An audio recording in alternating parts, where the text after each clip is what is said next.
Hello कैटलिशियन, कैसे हो आप लोग। चलो बात करते हैं इनऑर्गेनिक केमिस्ट्री में, आगे बढ़ते हैं। इनऑर्गेनिक केमिस्ट्री में अगला लेक्चर आप सब लोगों ने देखा ही है।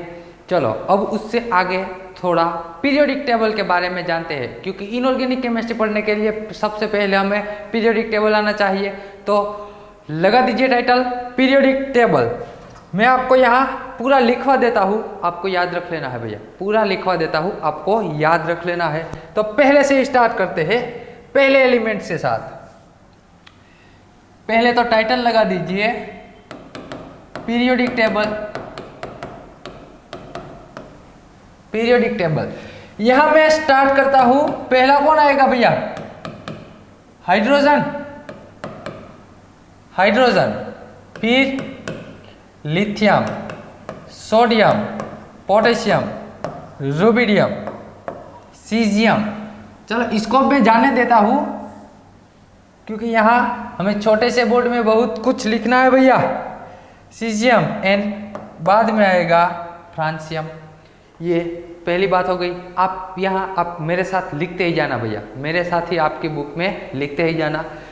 फिर यहाँ पे क्या आता है? यहाँ पे आता है beryllium, magnesium, calcium, strontium, barium and radium. Beryllium, magnesium, calcium, strontium, barium and radium. ये बात हो गई। फिर यहाँ पे कौन सा ब्लॉक आता है भैया? फिर यहाँ पे आता है हमारा डी ब्लॉक। ये एस ब्लॉक है ना, ये डी ब्लॉक है। यहाँ पे आएगा डी ब्लॉक। तो यहाँ पे क्या होगा भैया? पहला स्कैंडियम, यहाँ पे होगा scandium, titanium, vanadium, chromium, vanadium, chromium, manganese, ferrous, cobalt. फिर मैं पूरा लिखवा दूंगा, जैसे जैसे मैं लिखता जाऊँ ना वैसे वैसे आप भी लिखते जाओ। फिर मैं आपको पूरा लिखवा दूंगा। कोबाल्ट, निकल, कॉपर और जिंक। यहाँ पे क्या आता है? जिंक। ये कौन सी एलिमेंट है भैया? 3D के एलिमेंट है ना ये सभी, 3D के। अभी लिख लेना, मैं आपको पूरा नाम के साथ लिखवा दूंगा। अभी वीडियो पॉज करके आपको सब कुछ लिखवा दूंगा। ये 3D के एलिमेंट है। फिर बात आती है किसकी भैया? 4D के एलिमेंट की। यहाँ पे क्या आता है? यट्रियम, फिर जिरकोनियम, फिर कौन सा आता है? नियोबियम, फिर यहाँ पे आता है मोलिब्डेनम, यहाँ पे आता है टेक्नीशियम। कौन सा आता है? टेक्नीशियम। यहाँ पे आता है रुथेनियम, रहोडियम, RH, रहोडियम। यहाँ पे आता है पैलेडियम। फिर कौन सा आएगा भैया? कॉपर।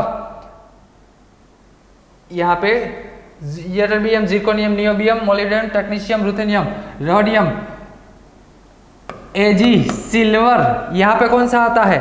कैडमियम। यहाँ पे आता है कैडमियम। यहाँ पे ये 4D के। अब मैं बात करता हूँ 5D के एलिमेंट्स की। 5D के एलिमेंट्स की। Ta, टेंटेलम, टंगस्टन, यहाँ पे rhenium, osmium, iridium, platinum, gold and Hg, mercury. ये बात हो गई भैया डी ब्लॉक के बारे में। 3D, 4D और 5D, 6D की अभी ज़रूरत नहीं है, सिर्फ इतना ही लिखो। जब वो हम F ब्लॉक में लिखेंगे, किसमें? F ब्लॉक में ज़रूरत पड़ेगी तब। यहाँ इतना लिखो। तो यहाँ बात हो गई डी ब्लॉक की। फिर कौन सा आता है भैया? फिर आप जानते हैं ना, फिर आता है हमारा P ब्लॉक। फिर कौन सा आता है? P ब्लॉक आता है ना। तो उसमें P ब्लॉक में क्या होता है? यहाँ पे बोरॉन, एल्यूमिनियम,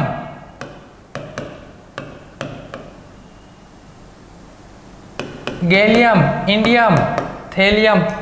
क्या आता है? थेलियम। बोरॉन के बाद carbon, silicon, germanium, tin, lead. फिर आता है nitrogen, phosphorus, arsenic, antimony and bismuth. फिर नाइट्रोजन के बाद oxygen, sulphur, selenium, tellurium, polonium. फिर आता है फ्लोरीन। कौन आता है? Fluorine, chlorine, bromine, iodine, astatine. फिर आता है यहाँ पे कौन सा आएगा भैया? हाइड्रोजन के पास डायरेक्ट यहाँ पे आएगा helium, neon, argon, krypton, xenon and radon. फिर क्या आएगा भैया? रेडॉन। ये बात हो गई पीरियोडिक टेबल के बारे में। किसके बारे में भैया? पीरियोडिक टेबल के बारे में। आइए मैं आपको यहाँ पूरा पीरियोडिक टेबल यहाँ आपको दिखाई दे रहा है, पूरा का पूरा दिखाई दे रहा है। छोटा छोटा है लेकिन पूरा दिखाई दे रहा है। अब हम पहले तो इसको क्या कहते हैं, पहले तो आइए तो देखो तो भैया, इसमें टोटल नंबर ऑफ, ये जो हमने हॉरिजॉन्टल लाइन लिखी है ना, ये horizontal line, total number of row कितनी है, टोटल नंबर ऑफ कॉलम कितनी है, उसे हम क्या कहते हैं। तो मैं यहाँ आपको लिखवा दूं। यहाँ पे मैंने इसे कह दिया फर्स्ट वन, ये सेकंड, थर्ड, फोर्थ, 5, 6 और 7। ये जो 7 डिजिट आए, 7 नंबर हमें मिले, ये 7 नंबर मिले, उसे हम कहते क्या है भैया? 7 नंबर जो मिले ना, उसे हम कहते हैं पीरियड्स। क्या कहते हैं? पीरियोडिक टेबल में टोटल पीरियड्स कितने होते हैं? पीरियोडिक टेबल में टोटल नंबर ऑफ पीरियड्स कितने होते हैं? 7 होते हैं ना। टोटल नंबर ऑफ पीरियड्स 7 होते हैं। 1 2 3 4 5 6 7। चलो ये बात हो गई पीरियड्स के बारे में। ये सारी जो आपको वर्टिकल लाइन दिख रही है ना, वर्टिकल लाइन दिख रही है, उसे मैंने यहाँ इससे को कह दिया 1 2 3 4 5 6 7 8 9। देखते जाना भैया।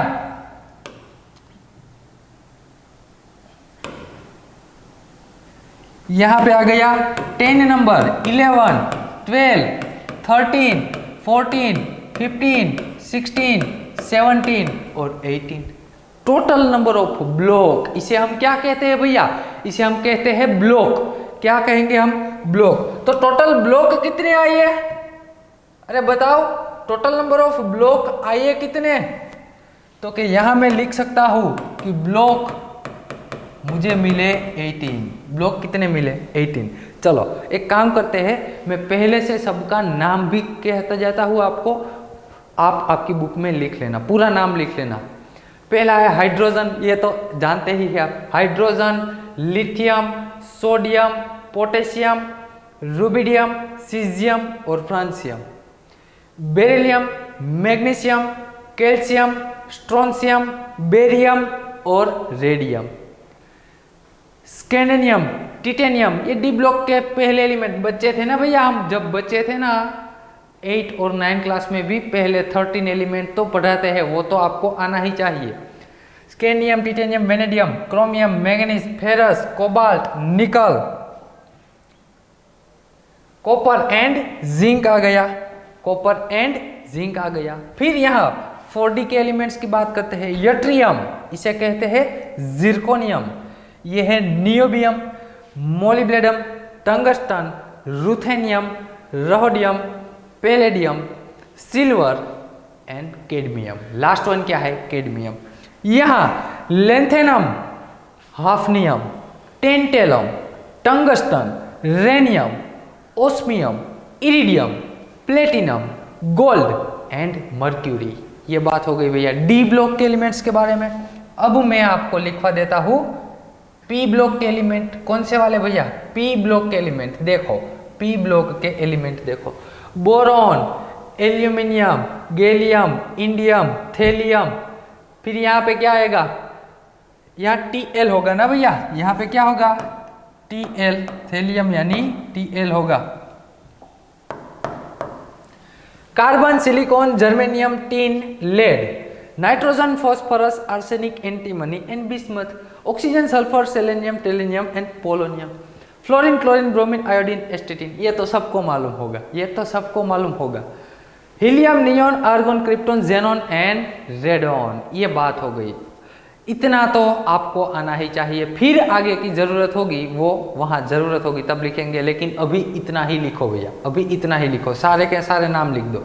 मैं आपको सबकी इलेक्ट्रॉनिक कॉन्फ़िगरेशन भी लिखवाऊंगा, सब कुछ यहाँ पीरियोडिक टेबल में ही लिखेंगे। आपको यहाँ पता चल गया ना टोटल नंबर ऑफ पीरियड्स कितने हैं और टोटल नंबर ऑफ ब्लॉक कितने हैं, टोटल नंबर ऑफ पीरियड और टोटल नंबर ऑफ ब्लॉक कितने हैं ये आपने देख लिया। जो पहला और दूसरा ब्लॉक है उसे हम क्या कहते हैं भैया, S block.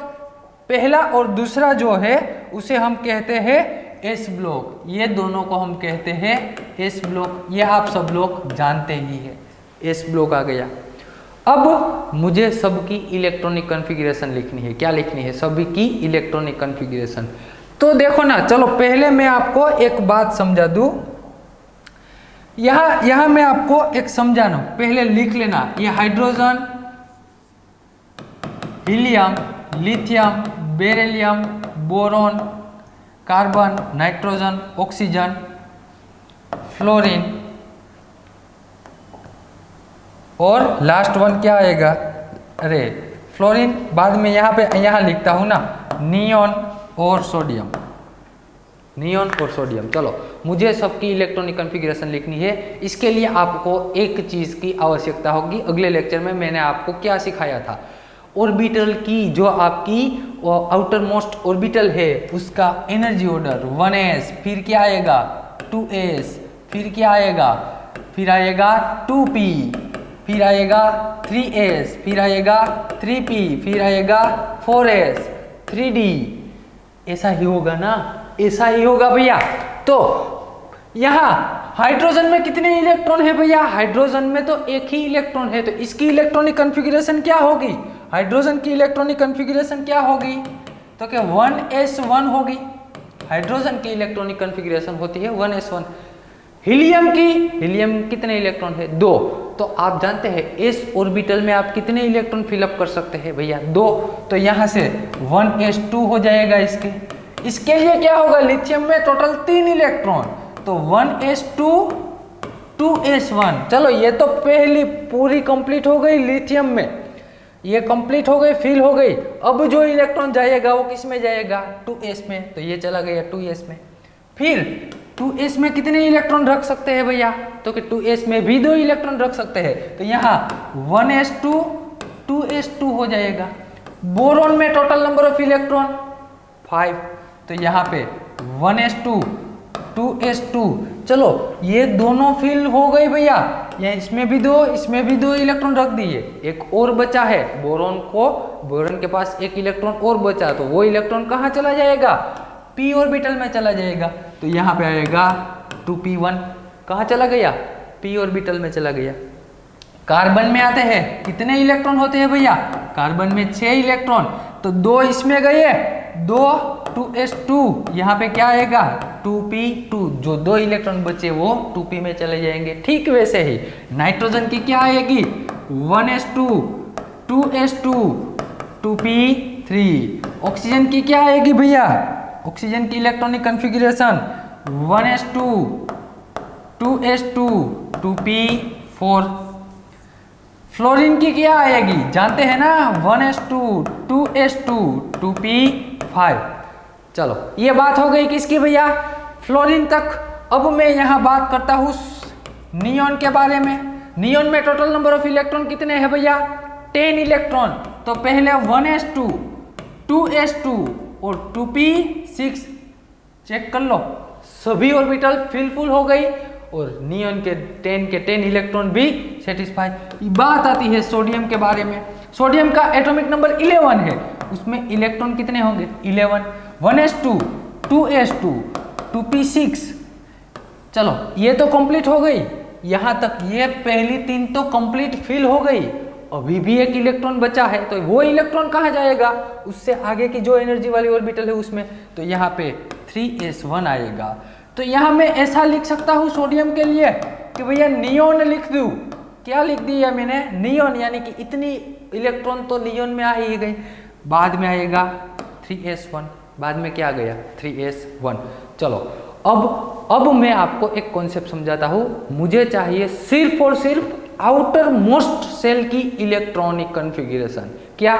Outer most shell की इलेक्ट्रॉनिक कॉन्फ़िगरेशन। तो आउटर मोस्ट इलेक्ट्रॉनिक कॉन्फ़िगरेशन किसे कहेंगे? समझना ध्यान से मेरी बात। आउटर मोस्ट इलेक्ट्रॉनिक कॉन्फ़िगरेशन किसे कहते हैं वो समझने के लिए एक ही बात याद रखो, जिसका प्रिंसिपल क्वांटम नंबर ज्यादा है। क्या भैया? जिसका प्रिंसिपल क्वांटम नंबर ज्यादा है ना, उसे हम कहेंगे outer most electron. Outer most electron कहेंगे। पहले से ही चेक करता हूं, पहले से ही हम चेक करते हैं। इसमें ये हाइड्रोजन है ना, हाइड्रोजन से ही चेक करते हैं। मैं यहां लिखता हूं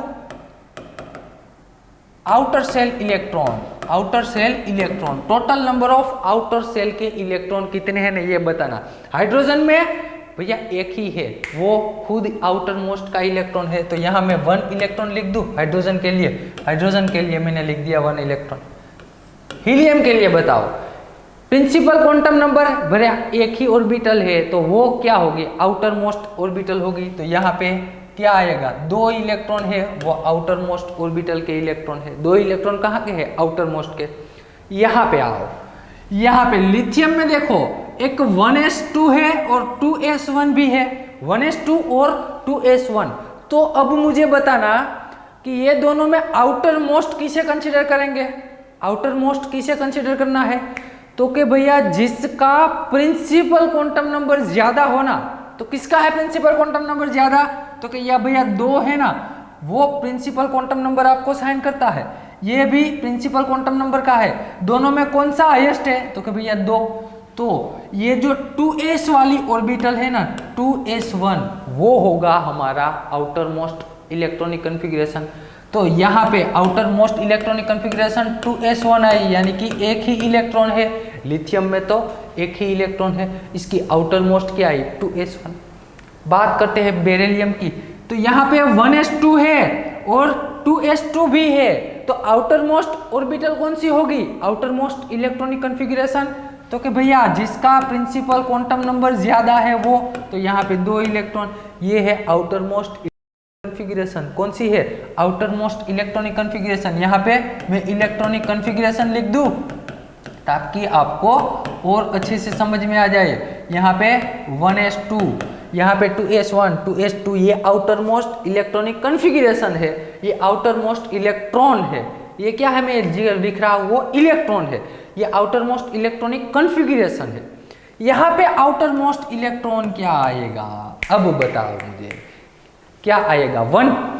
जिन्होंने यहाँ पे लिखा कि आउटर मोस्ट इलेक्ट्रॉन 1 है, सॉरी दोस्तों आप गलत हो। क्यों? क्योंकि मैंने क्या कहा?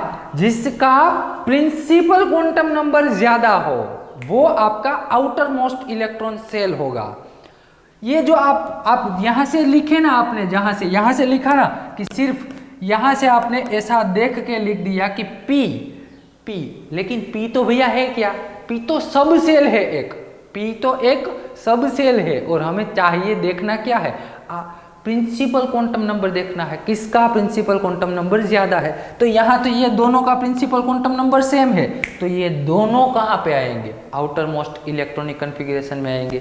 दोनों कहाँ पे आते हैं? तो आउटर मोस्ट में। तो इसकी आउटर मोस्ट 2s2 2p1 होती है। इसमें इलेक्ट्रॉन, आउटर मोस्ट में इलेक्ट्रॉन कितने होते हैं भैया? 3। आगे बढ़ो, यहाँ पे आ जाओ कार्बन के पास। कार्बन के पास ये दोनों भी आउटर मोस्ट में है, तो 2s2 2p2, यानी कि यहाँ पे 4 इलेक्ट्रॉन आ गए। ठीक वैसे ही चलो अब यहाँ में लिखता नहीं, समझे। यहाँ पे नाइट्रोजन में आउटर मोस्ट इलेक्ट्रॉन कितने हैं भैया? कितने आएंगे? 5 इलेक्ट्रॉन आएंगे ना। कौन सी ऑर्बिटल होगी? ये दोनों ऑर्बिटल 2s2 और 2p3, ये दोनों आउटर मोस्ट है। इसमें ऑक्सीजन में ये दोनों आउटर मोस्ट है। जिसका प्रिंसिपल क्वांटम नंबर ज्यादा है ये दोनों आउटर मोस्ट इलेक्ट्रॉनिक कॉन्फ़िगरेशन है। ठीक वैसे ही यहाँ देखो ये 2s2 और 2p6 ये दोनों आउटर मोस्ट है। सोडियम की मैं बात करूं, अब बताओ मुझे सोडियम में आउटर मोस्ट इलेक्ट्रॉनिक कॉन्फ़िगरेशन कौन सी है? तो यहाँ देखो सबसे हाईएस्ट प्रिंसिपल क्वांटम नंबर कहाँ आया? अरे कौन सा आया? 3। ये तो 2 है, तो ये सिर्फ 3 वाला ही हमारा आउटर मोस्ट इलेक्ट्रॉनिक कॉन्फ़िगरेशन है। तो यहाँ outer most electronic configuration sodium के लिए क्या आएगी, 3s आएगी। सोडियम के लिए क्या आएगी भैया, 3s आएगी। चलो तो पहले से मैं आपको, यह आपकी बुक में लिख लेना भैया, ये आपकी बुक में लिख लेना। पहले से हम इलेक्ट्रॉनिक कॉन्फ़िगरेशन लिखते चले जाते हैं, सभी की इलेक्ट्रॉनिक कॉन्फ़िगरेशन लिखते हैं। तो पहले से मैं यहाँ आपको लिखवा दूँ। हाइड्रोजन के लिए मुझे लिखना है, चलो हाइड्रोजन के लिए मुझे लिखना है। तो यहाँ पे सिर्फ मुझे क्या लिखना है, आउटर मोस्ट इलेक्ट्रॉनिक कॉन्फ़िगरेशन ही लिखूंगा। यहाँ पे आउटर मोस्ट इलेक्ट्रॉनिक कॉन्फ़िगरेशन ही लिखनी है हमें। तो इसके लिए क्या आएगी जानते हैं ना, हाइड्रोजन के लिए क्या आएगी, तो कि भैया 1s1 आएगी, 1s1 आएगी ना, 1s1 आएगी। चलो लिथियम के लिए लिखनी है अब, लिथियम, चलो ये वर्टिकल लाइन में ही लिखते जाते हैं। लिथियम के लिए क्या आएगी, लिथियम में टोटल 3 इलेक्ट्रॉन है, 1s2 2s1, तो यहाँ आउटर मोस्ट कौन सी आई, 2s1 आएगी। वहाँ हमने लिखा ना, वहाँ 2s1 आगे हमने लिखा है कि लिथियम में 2s1 आती है। फिर सोडियम में कौन सी आएगी भैया, सोडियम में आउटर मोस्ट, सोडियम में देखो ना इधर, सोडियम में आउटर मोस्ट कौन सी है, 3s1 है। सोडियम में आउटर मोस्ट 3s1 है। तो यहाँ मैं सोडियम के लिए बात करूँ तो 3s1 आएगी। फिर पोटेशियम के लिए क्या आएगी, 4s1 आएगी। रुबिडियम के लिए 5s1 आएगी। सीजियम के लिए 6s1 आएगी। और फ्रांसियम के लिए क्या आएगी, फ्रांसियम के लिए आएगी 7s1। ये बात हो गई किसकी, आउटर मोस्ट इलेक्ट्रॉनिक कॉन्फ़िगरेशन की। कैसे आया, आया कैसे, इधर देखो ना, यहाँ देखो तो इसका पीरियड नंबर क्या है, हाइड्रोजन का पीरियड्स नंबर कौन सा है, 1, तो इसका प्रिंसिपल क्वांटम नंबर भी 1 आया। लिथियम का पीरियड नंबर 2 है, तो ये इसका प्रिंसिपल नंबर भी 2 आया। इसका सोडियम का पीरियड नंबर 3 है, तो इसका प्रिंसिपल क्वांटम आउटर मोस्ट में जो कॉन्फ़िगरेशन है वो 3s, यानी कि ऐसा कह सकते हैं जो भी पीरियड में है उसका आउटर मोस्ट का प्रिंसिपल क्वांटम वही आएगा, उसका आउटर मोस्ट का प्रिंसिपल नंबर वही आएगा। तो इन शॉर्ट 100 बात की एक बात मैं यहाँ आपको लिखाना चाहूँ, ये पूरी की पूरी बात, ये पूरा ब्लॉक है ना, उसके लिए यदि मैं आपको यहाँ लिखाना चाहूँ कि तो क्या लिख सकते हैं भैया, यहाँ मैं आपको ऐसा लिखवा सकता हूँ कि इसकी जनरल इलेक्ट्रॉनिक कॉन्फ़िगरेशन क्या आएगी, NS1, हाँ कि ना, इसकी जनरल इलेक्ट्रॉनिक कॉन्फ़िगरेशन क्या आती है भैया, NS1 आएगी ना, क्योंकि यहाँ 1s1, N क्या है, प्रिंसिपल क्वांटम नंबर है, यहाँ पे N क्या है, प्रिंसिपल क्वांटम नंबर है। बात आ गई आपको समझ में कि यहाँ आउटर मोस्ट जो है वही है आपका प्रिंसिपल क्वांटम नंबर के बारे में। बात करते हैं ये बेरिलियम के बारे में, किसके बारे में भैया बात करनी है, बेरिलियम के बारे में बात करनी है। तो आप जानते हैं भली भांति कि इसकी इलेक्ट्रॉनिक कॉन्फ़िगरेशन क्या आएगी, इसकी बेरिलियम सेकंड नंबर का है ना, तो प्रिंसिपल क्वांटम नंबर 2s2 यही था। ये चेक करते हैं, इधर रहा बेरिलियम, देखो बेरिलियम में आउटर मोस्ट इलेक्ट्रॉनिक कॉन्फ़िगरेशन कौन सी है, 2s2 है, 2s2 बेरिलियम में।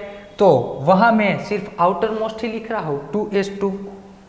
फिर बात आती है ये मैग्नीशियम की, तो मैग्नीशियम में कौन सा आएगा, 3s2, यहाँ पे कौन सा आएगा, 4s2, यहाँ पे 5s2, यहाँ पे 6s2, यहाँ पे 7s2। बहुत कॉमन चीज़ है भैया, बहुत ही आसान कॉमन चीज़ है। तो ये बात हो गई सेकंड ब्लॉक के बारे में, सेकंड ब्लॉक के बारे में। तो सेकंड ब्लॉक की आपको लिखनी है जनरल इलेक्ट्रॉनिक कॉन्फ़िगरेशन। क्या लिखनी है भैया, सेकंड ब्लॉक के लिए आपको जनरल इलेक्ट्रॉनिक कॉन्फ़िगरेशन, तो NS2 भी लिख सकते हैं। क्या लिख सकते हैं, NS2।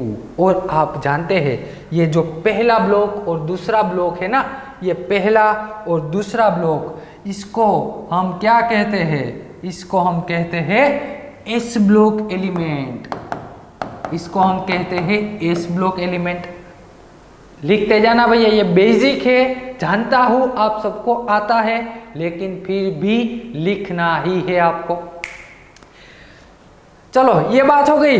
और ये बात भी जानते हैं ना कि ये जो पहला ब्लॉक है, पहला ब्लॉक, इसे हम अल्कली मेटल कहते हैं, पहला ब्लॉक को हम अल्कली मेटल कहते हैं।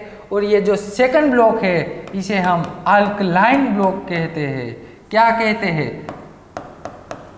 अल्कलाइन ब्लॉक कहते हैं। Second block alkaline earth metal हो गई, ये पहली अल्कली अर्थ मेटल हो गई। तो ये एस ब्लॉक की बात यहाँ पे खत्म हो गई, इस ब्लॉक की बात खत्म हो गई। अच्छे से जान गए ना आप एस ब्लॉक में क्या होता है। आइए अब हम बात करते हैं डी ब्लॉक के बारे में। किसके बारे में भैया? डी ब्लॉक के बारे में बात करते हैं। तो ये आप जानते हैं ये 3D की मेटल है, ये 4D की मेटल है, ये 5D की मेटल है। ये किसकी मेटल है? 3D 4D और 5D की मेटल है। तो मैं यहाँ आपको एक हिंट देता हूँ। चलो पहले मुझे लिखना है किसके बारे में? 21 नंबर स्कैंडियम के बारे में। स्कैंडियम के बारे में मुझे लिखना है। तो आप जानते हैं ना 21 नंबर यानी कि पहले तो आर्गोन आएगा। इसकी इलेक्ट्रॉनिक कॉन्फ़िगरेशन आप अच्छे से जानते हैं। पहले क्या आएगा? आर्गोन आएगा। फिर क्या आएगा? फिर आती है 2 ऑर्बिटल 3D और 4s। 3D और 4s। तो आप मुझे बताओ 3D और 4s में से इलेक्ट्रॉन किधर जाएगा? पहले तो 20 इलेक्ट्रॉन फिलअप करने हैं ना, 20। तो यहाँ में मैं लिख देता हूँ 1s2 2s2 2p6 3s2 3p6 3D और 4D। यहाँ एनर्जी ऑर्डर मुझे बताओ, 3D और 4s का एनर्जी ऑर्डर बताओ मुझे। चलो क्या आएगा इसका एनर्जी ऑर्डर? ये दोनों में किसकी एनर्जी ज्यादा होगी, किसकी एनर्जी कम होगी? उसके लिए n+l वाला रूल, n+l अप्लाई कर दो। यहाँ n+3+2 आएगा, यहाँ 4+0 आएगा। 3+2 यानी कि 5 हो जाएगा, यहाँ पे 4 होगा। तो इसकी एनर्जी क्या होगी भैया? कम होगी। तो यहाँ पे 4s आएगा, बाद में क्या आएगा? 3D आएगा। 4s बाद में क्या आएगा? 3D। ये एनर्जी ऑर्डर तो जान गई है ना आप। अब मैं क्या कहता हूँ समझना। अब मैं क्या कहता हूँ, 2 4 6 यानी कि टोटल यहाँ पे 10 इलेक्ट्रॉन हो गए। यहाँ तक कितने इलेक्ट्रॉन हो गए? 18। टोटल इलेक्ट्रॉन यहाँ तक हो गए हमारे 18 इलेक्ट्रॉन। बाकी कितने बचे? 21 है, उसमें से 18 निकाल दो, 3 इलेक्ट्रॉन बचे। 3 इलेक्ट्रॉन को 2 इधर चले जाएंगे, 1 इधर आ गया। 2 इलेक्ट्रॉन इधर, 1 इलेक्ट्रॉन इधर आ गया। तो ये बात हो गई किसकी भैया? डी ब्लॉक की। तो डी ब्लॉक में ये दोनों का कौन से है भैया? Outer most 4s2 3d1। क्योंकि यहाँ अब जो इलेक्ट्रॉन आने वाला है, वो कहाँ पे आएगा? डी ऑर्बिटल में आएगा। D1 D2 D3 ऐसे ऐसे बढ़ते जाएगा। तो मैं आपको इलेक्ट्रॉनिक कॉन्फ़िगरेशन लिखाता हूँ डी ब्लॉक की, मेरे साथ लिखते जाना। यहाँ आ जाओ, चलो आ जाओ, डी ब्लॉक की इलेक्ट्रॉनिक कॉन्फ़िगरेशन लिखते हैं। आप देखा ना वहाँ पे क्या आएगा? यहाँ स्कैंडियम में 4s2 3d1 4s2 3d1। आपको दिखाई दे रहा है कि नहीं दिखाई दे रहा है? चलो मेरे साथ ही लिखते जाना 4s2 3d1। फिर यहाँ पे 22 नंबर है तो क्या आएगा? 4s2 3d2। एक इलेक्ट्रॉन इंक्रीज करते जाना है भैया, एक इलेक्ट्रॉन इंक्रीज करते जाना है। लेकिन जहाँ एक्सेप्शनल आएगा वहाँ मैं आपको रोक दूंगा। यहाँ पे आ गया तो 4s2 यहाँ ऐसे नहीं लिख सकते ना, इसको उल्टा लिखना है आपको। कैसे?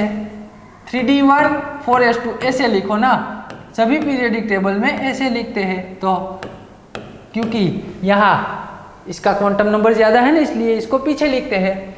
यहाँ पे क्या आएगा? 3d3 4s2।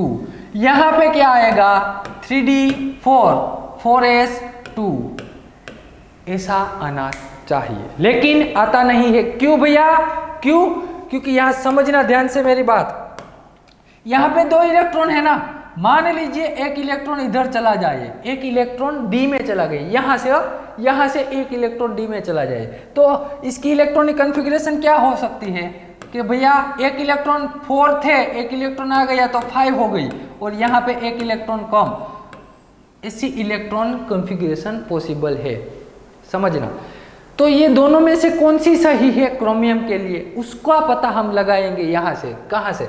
तो कि भैया पहले 3d4 थी ना, d4 इलेक्ट्रॉनिक कॉन्फ़िगरेशन थी, और एक इसमें बन गई d5, तो ये दोनों में मोर स्टेबल इलेक्ट्रॉनिक कॉन्फ़िगरेशन कौन सी है? तो मैं कहता हूँ D5 electronic configuration more stable है। क्यों? क्योंकि यहाँ D5 यानी कि वो हाफ कंप्लीट हो गई, हाफ फिल हो गई। ये D5 है ना, ये हाफ फिल्ड हो गई, हाफ फिल्ड हो गई ना, क्योंकि total number of electron in D orbital में आप 10 इलेक्ट्रॉन रख सकते हैं। और आप भली भांति जानते हैं कोई भी इलेक्ट्रॉनिक कॉन्फ़िगरेशन है, यदि वो फुल फिल है और हाफ फिल्ड है तो वो दूसरी यादि इत्यादि से वो मोर स्टेबल हो सकती है। तो यहाँ D5 है जो D4 से मोर स्टेबल है। तो यहाँ से मुझे पता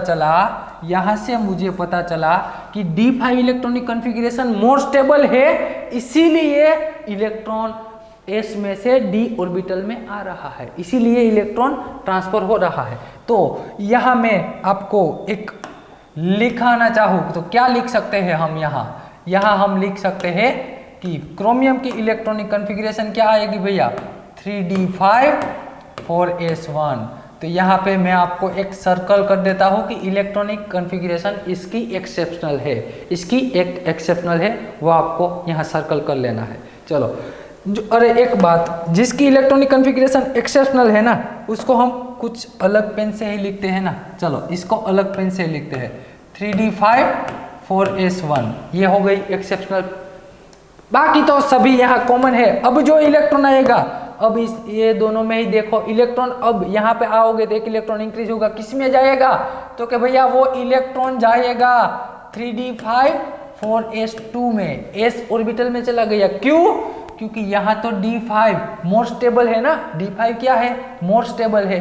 फिर बढ़ते हैं आगे, इसमें 3d6 4s2। अब जो इलेक्ट्रॉन ऐड होगा वो d ऑर्बिटल में ऐड होगा, जो इलेक्ट्रॉन ऐड होगा वो d ऑर्बिटल में ऐड होगा। और अच्छे से आप एक बात बता दूं, ये s block, d block, p block, f block, उसको हम ऐसा क्यों कहते हैं? ऐसा कहते क्यों है भैया? क्योंकि जो इलेक्ट्रॉन ऐड हो रहा है ना, जो इलेक्ट्रॉन ऐड हो रहा है उसके हिसाब से ये सभी को डिस्ट्रीब्यूशन, इसमें देखो डी ऑर्बिटल से, उसमें तो एस ब्लॉक वाले हैं ना, वहाँ आगे वाले उसमें तो डी ऑर्बिटल ही नहीं है, उसमें डी ऑर्बिटल नहीं है। जो लास्ट वाला इलेक्ट्रॉन जिसमें ऐड हो रहा है उसके हिसाब से हम उसका डिस्ट्रीब्यूशन करते हैं। तो ये डी ब्लॉक के, चलो यहाँ पे कितने इलेक्ट्रॉन है भैया? यहाँ 6 इलेक्ट्रॉन आ गए। अब यहाँ आएगा 3d7 4s2, 3d7 4s2। बढ़ते हैं आगे, यहाँ पे क्या होगा? यहाँ पे 3d8 4s2, 3d8 4s2। आगे बढ़ो, यहाँ पे 3d9 4s2। ऐसा होना चाहिए ना, आप हमारे हिसाब से ऐसा होना चाहिए, हम जैसे एड करते जा रहे हैं, लेकिन ऐसा नहीं है। क्यों? क्योंकि वहाँ हमने देखा था ना, ये क्रोमियम में क्या देखा था कि डी ऑर्बिटल जो हमारी है, हमारी जो डी ऑर्बिटल है वो क्या हो गई? फुल फिल्ड हो गई। हमारी डी ऑर्बिटल हाफ फिल्ड हो गई। तो यहाँ देखना, मान लीजिए यहाँ से मैंने एक इलेक्ट्रॉन, मान लीजिए यहाँ से एक इलेक्ट्रॉन ये डी ऑर्बिटल में जाने दिया, तो 3d9 थी, एक इलेक्ट्रॉन ऐड करवाऊंगा 3d10 हो जाएगी। और d10 यानी कि फुल फील्ड इलेक्ट्रॉनिक कॉन्फ़िगरेशन हो गई। क्या?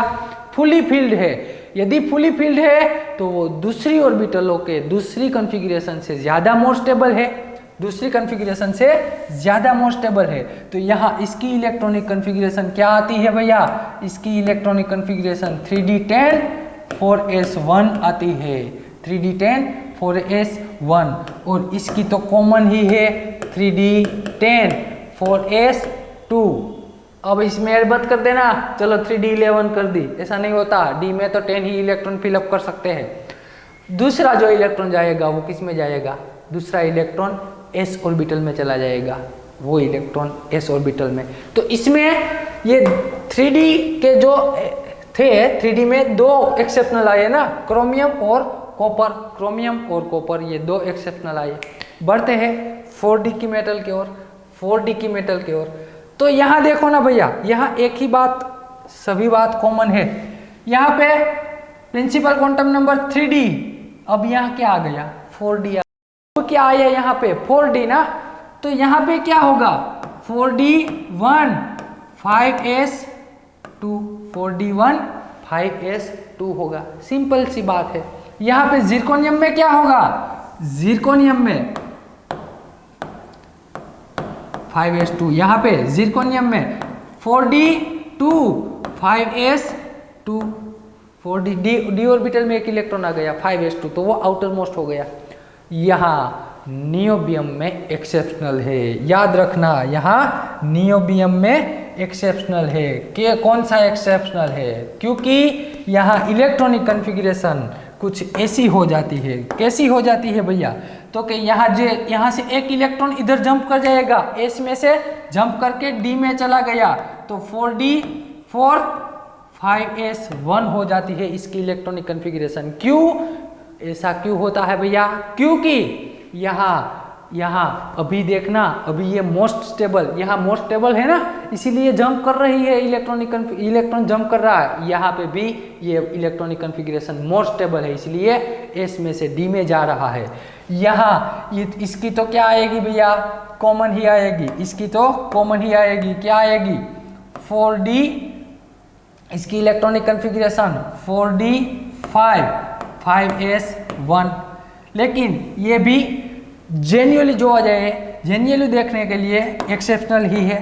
तो यहाँ पे अब यहाँ देखो, आपने यदि इसे एक्सेप्शनल कंसीडर कर लिया ना, अब मैं जो इलेक्ट्रॉन ऐड करवाऊंगा वो किस में होगा, वो इलेक्ट्रॉन डी में ही आएगा, वो इलेक्ट्रॉन डी में है तो 5s1, तो ये दोनों हम एक्सेप्शनल कंसीडर करते हैं 5d1। बढ़ते हैं टेक्नीशियम की ओर। टेक्नीशियम की इलेक्ट्रॉनिक कन्फिग्रेशन कौन सी आएगी भैया, इसकी इलेक्ट्रॉनिक कन्फिग्रेशन 4d क्या आएगी। अब इलेक्ट्रॉन किस में ऐड होगा, अब जो इलेक्ट्रॉन ऐड होगा ना वो 5s ऑर्बिटल में चला जाएगा। किसमें, 5s ऑर्बिटल में चला गया। फिर बात आती है किसके बारे में, रूथेनियम के बारे में। किसके बारे में बात आती है, रूथेनियम के बारे में। तो देखो, इसको इधर जाने दो अभी, चलो इधर। अब जो यहाँ पे होगा ना, इसकी इलेक्ट्रॉनिक कन्फिग्रेशन जेन्युअली क्या आनी चाहिए, चलो हम हमारे हिसाब से लिखे तो 4s6 5s2, 4d6 5s2 ऐसा आना चाहिए, लेकिन ऐसा आता नहीं है। क्यों, क्योंकि इसकी इलेक्ट्रॉनिक कन्फिग्रेशन क्या है जानते हैं भैया आप, इसकी 4d में से एक इलेक्ट्रॉन जंप करके इधर चला गया, 5s1 आती है। इसमें 5d और 4d8 5s1, इसमें 5d 4d9 5s1 ऐसा आना चाहिए। यस और नो बोलो, अरे यस और नो बोलिए ना आप, ऐसा आना चाहिए कि नहीं आना चाहिए। यस, ऐसा आना चाहिए, लेकिन ऐसा भी नहीं होता। क्यों, देखो भैया, ये पीरियोडिक टेबल में जो इलेक्ट्रॉनिक कन्फिग्रेशन है ना, उसको ऐसा मत सोचना, डीमोटिवेट मत होना कि इतना बड़ा तो कैसे याद रहेगा ना, ऐसा कैसे है। जितनी ज़्यादा प्रैक्टिस करोगे आराम से याद रह जाएगा। सिर्फ आपको जुड़े रहना है, आपको मेरे साथ जुड़े रहना है, मैं सब कुछ सिखा दूंगा कैसे याद रखना है। ये तो बहुत, या आपका हीमोग्लोबिन में घुसा दूंगा, ये पीरियोडिक टेबल है ना, वो हीमोग्लोबिन में घुसा दूंगा आपके, वो टेंशन मत लो। लेकिन इतना यहाँ लिखना ज़रूरी है भैया, लिखना आपको ज़रूरी है। यहाँ क्या होगा जानते हैं, यहाँ पे देखो तो एक इलेक्ट्रॉन है ना इधर, ये जो इलेक्ट्रॉन जंप करके इधर जा सकता है, मान लीजिए इलेक्ट्रॉन इधर चला गया, तो इसकी इलेक्ट्रॉनिक कन्फिग्रेशन 4d10 5s0 हो सकती है कि नहीं हो सकती। यस भैया, इसकी इलेक्ट्रॉनिक कन्फिग्रेशन कैसी हो सकती है, तो यहाँ तो d10 हो गई, यानी कि मोस्ट इलेक्ट्रॉन, ये मोस्ट स्टेबल हो जाएगी ना। तो मोस्ट स्टेबल होने के कारण हमारी पैलेडियम की इलेक्ट्रॉनिक कन्फिग्रेशन कुछ ऐसी है, कैसी कि 4d10 हो जाती है और 5s0। देख लेना, ये पैलेडियम ही एक ऐसा है एलिमेंट जिसमें s कौन सी हो जाती है, s की इलेक्ट्रॉनिक कन्फिग्रेशन 0 हो जाती है। s की इलेक्ट्रॉनिक कन्फिग्रेशन क्या होती है, 0। अब तो सिंपल बात है भैया, सिंपल बात, 4d10 5s1, यहाँ पे 4d10 5s2, ये सिंपल बात है भैया, इसमें तो कुछ है नहीं, ये तो आप जानते ही एक एक इलेक्ट्रॉन ऐड हो जाएगा। बात करनी है 5D के मेटल में, तो 5D के मैं आपको पहले ही एक्सेप्शनल बता देता हूँ। ये जो दो है ना, ये दो भैया एक्सेप्शनल है, बाकी तो सब कुछ वैसा का वैसा, बाकी का सब कुछ वैसा का वैसा। आइए देखते हैं, यहाँ से मैं स्टार्टिंग करता हूँ, यहाँ से हम स्टार्टिंग करते हैं 5D के बारे में। यहाँ से चलो, ये 5D है ना, तो 5D1 6s2, यहाँ पे क्या हो जाएगा 5D2 6s2, यहाँ पे लिखते ही जाना है 5D3 6s2, यहाँ पे 5D4 6s2, यहाँ पे 5D5 6s2, यहाँ के एक्सेप्शनल ही नहीं है भैया, यहाँ पे 5D6 6s2, 5D ध्यान देना इधर 5D7 6s2। अब क्या होगा, अब यहाँ मोर स्टेबल इलेक्ट्रॉनिक कॉन्फ़िगरेशन यानी कि D10 फास्ट हो सके, इसीलिए यहाँ पे एक इलेक्ट्रॉन इधर जंप कर जाए, 6s का इलेक्ट्रॉन 5D में जंप कर जाएगा। तो इसकी इलेक्ट्रॉनिक कॉन्फ़िगरेशन क्या आ सकती है, इसकी इलेक्ट्रॉनिक कॉन्फ़िगरेशन 5D9 6s1, एक इलेक्ट्रॉन तो ऐड हुआ और यहाँ S में से जंप करके इधर चला गया। इन शॉर्ट D में एक साथ दो इलेक्ट्रॉन आ गए, D में एक साथ दो इलेक्ट्रॉन आ गए, 6s1 5D10 6s2 आ गया, 5D10 6s2 आ गया। तो ये बात थी D ब्लॉक के बारे में भैया। ये किसके बारे में बात थी, D ब्लॉक के बारे में। चलो, तो ये आपको पूरा देखो, पूरा D ब्लॉक दिखाई दे रहा है, पूरा D ब्लॉक आपको दिखाई दे रहा है। एक्सेप्शनल क्रोमियम कॉपर में है 3D में, 4D में नियोबियम में, फिर मोलिब्डेनम में और पैलेडियम में है। किस में है, ये पैलेडियम में है। ये सारी इलेक्ट्रॉनिक कॉन्फ़िगरेशन जो है ना वो भैया एक्सेप्शनल है और आपको यही लिखना है। ये एक्सेप्शनल इलेक्ट्रॉनिक कॉन्फ़िगरेशन है और आपको यही लिखना है, यही है इसकी इलेक्ट्रॉनिक कॉन्फ़िगरेशन। चलो, तो ये बात हो गई D ब्लॉक के बारे में, ये बात हो गई किसके बारे में, D ब्लॉक के बारे में। तो अब मैं क्या कहता हूँ, अब मैं आपको एक इसकी जनरल इलेक्ट्रॉनिक कॉन्फ़िगरेशन देखते हैं। किसकी भैया, general electronic configuration D block के बारे में। तो मुझे बताओ, तो यहाँ मैं पहले तो बात करता हूँ किसके बारे में भैया, 3D और 4D के बारे में। 3D और 4D के बारे में हम बात करते हैं। मुझे यहाँ जनरल इलेक्ट्रॉनिक कॉन्फ़िगरेशन चाहिए 3D और 4D के बारे में। जनरल इलेक्ट्रॉनिक कॉन्फ़िगरेशन क्या लिख सकते हैं हम, वहाँ हमने लिखी ना NS1 NS2 ऐसा हमने लिखा। तो यहाँ मुझे बताओ, यहाँ पे क्या है 3D1 4s2 है, हाँ कि ना, अरे हाँ कि ना, यस, पहले एलिमेंट के लिए ऐसा है। तो मैं क्या कहता हूँ, ये सबसे हाईएस्ट जो है ना, जिसका प्रिंसिपल क्वांटम नंबर जब सबसे हाईएस्ट है उसको n कह दिया, प्रिंसिपल क्वांटम नंबर n कह दिया। तो NS, सॉरी, इसका मैंने कह दिया NS, इसका प्रिंसिपल क्वांटम नंबर को NS कह दी। इसमें कितने इलेक्ट्रॉन है आप जानते हैं ना, वेरिएबल है, कभी 2 है, यहाँ पे 1 आ गया, फिर 2 2 2 फिर 1 आ गया। तो यहाँ मैं ऐसा लिख दूं 1 और 2, क्या लिख सकता हूँ, कभी कभी 1 है और कभी कभी 2 है, 1 और 2 ऐसा लिख सकते हैं ना, NS 1 और 2। बात करनी है मुझे 3D के बारे में। तो यहाँ पे क्या हुआ, 4 में से 1 डिक्रीज हो गया, 4 में से 1 डिक्रीज हो गया। तो मैं यहाँ n-1d लिख दूं, क्या चलेगा, अरे हाँ भैया चलेगा, n-1d। यहाँ प्रिंसिपल क्वांटम नंबर जो होगा ना उससे कम, चेक कर लो इधर, 4 से कम 3 आएगा। यहाँ 5 आपने 5s ले लिया तो 5 से 1 4d आएगा। यहाँ आपने 6s लिया तो उससे कम 5d आएगा। तो ठीक वैसे ही उसकी general configuration 5d NS1 n-1d orbital, और d ऑर्बिटल में आप अच्छे से जानते हैं एक इलेक्ट्रॉन से स्टार्ट होता है और d 10 तक खत्म हो जाती है। तो यहाँ 1 to 10 लिख सकता हूँ और NS1 या तो 2 लिख सकता हूँ, 1 to 2 नहीं लिख सकता। 1 और 2 इलेक्ट्रॉन दोनों साथ में नहीं है, या तो 1 होगा s ऑर्बिटल में या तो 2 इलेक्ट्रॉन होगा। यहाँ पे क्या है 1 2 3 एक एक ऐड होता जा रहा है। ये किसके लिए है भैया, सिर्फ और सिर्फ 3D और 4D मेटल के लिए ही है। 5D के लिए क्यों नहीं लिख सकते ऐसा, 5D के लिए ऐसा क्यों नहीं कह सकते, उसका एक रीज़न बताता हूँ, उसका एक रीज़न। इधर देखो, चलो ये आपको समझ आ गई है ना, 3D और 4D के लिए general electronic configuration D block की आ गई। अब मैं कहता हूँ ये लेंथेनम और हाफ नियम के बारे में। किसके बारे में? लेंथेनम और हाफ नियम के बारे में। तो आप जानते हैं लेंथेनम का इसका एटॉमिक नंबर 57 है और इसका 72 है। इसका क्या है भैया? 72 या सॉरी 71 है। इसका एटॉमिक नंबर 72।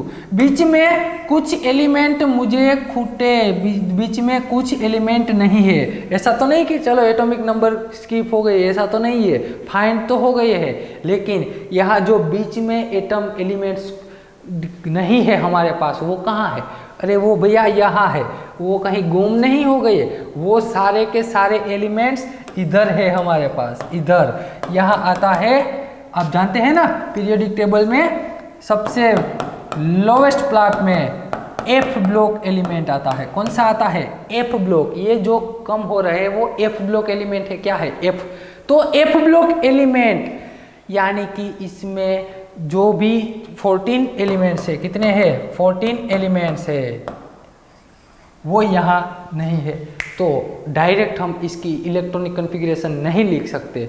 क्यों? जनरल इलेक्ट्रॉनिक कॉन्फ़िगरेशन लिखने के लिए उसमें तो पहले एफ ऑर्बिटल भी फिलअप होगी, फिर जो इलेक्ट्रॉन आता है वो डी में आता है।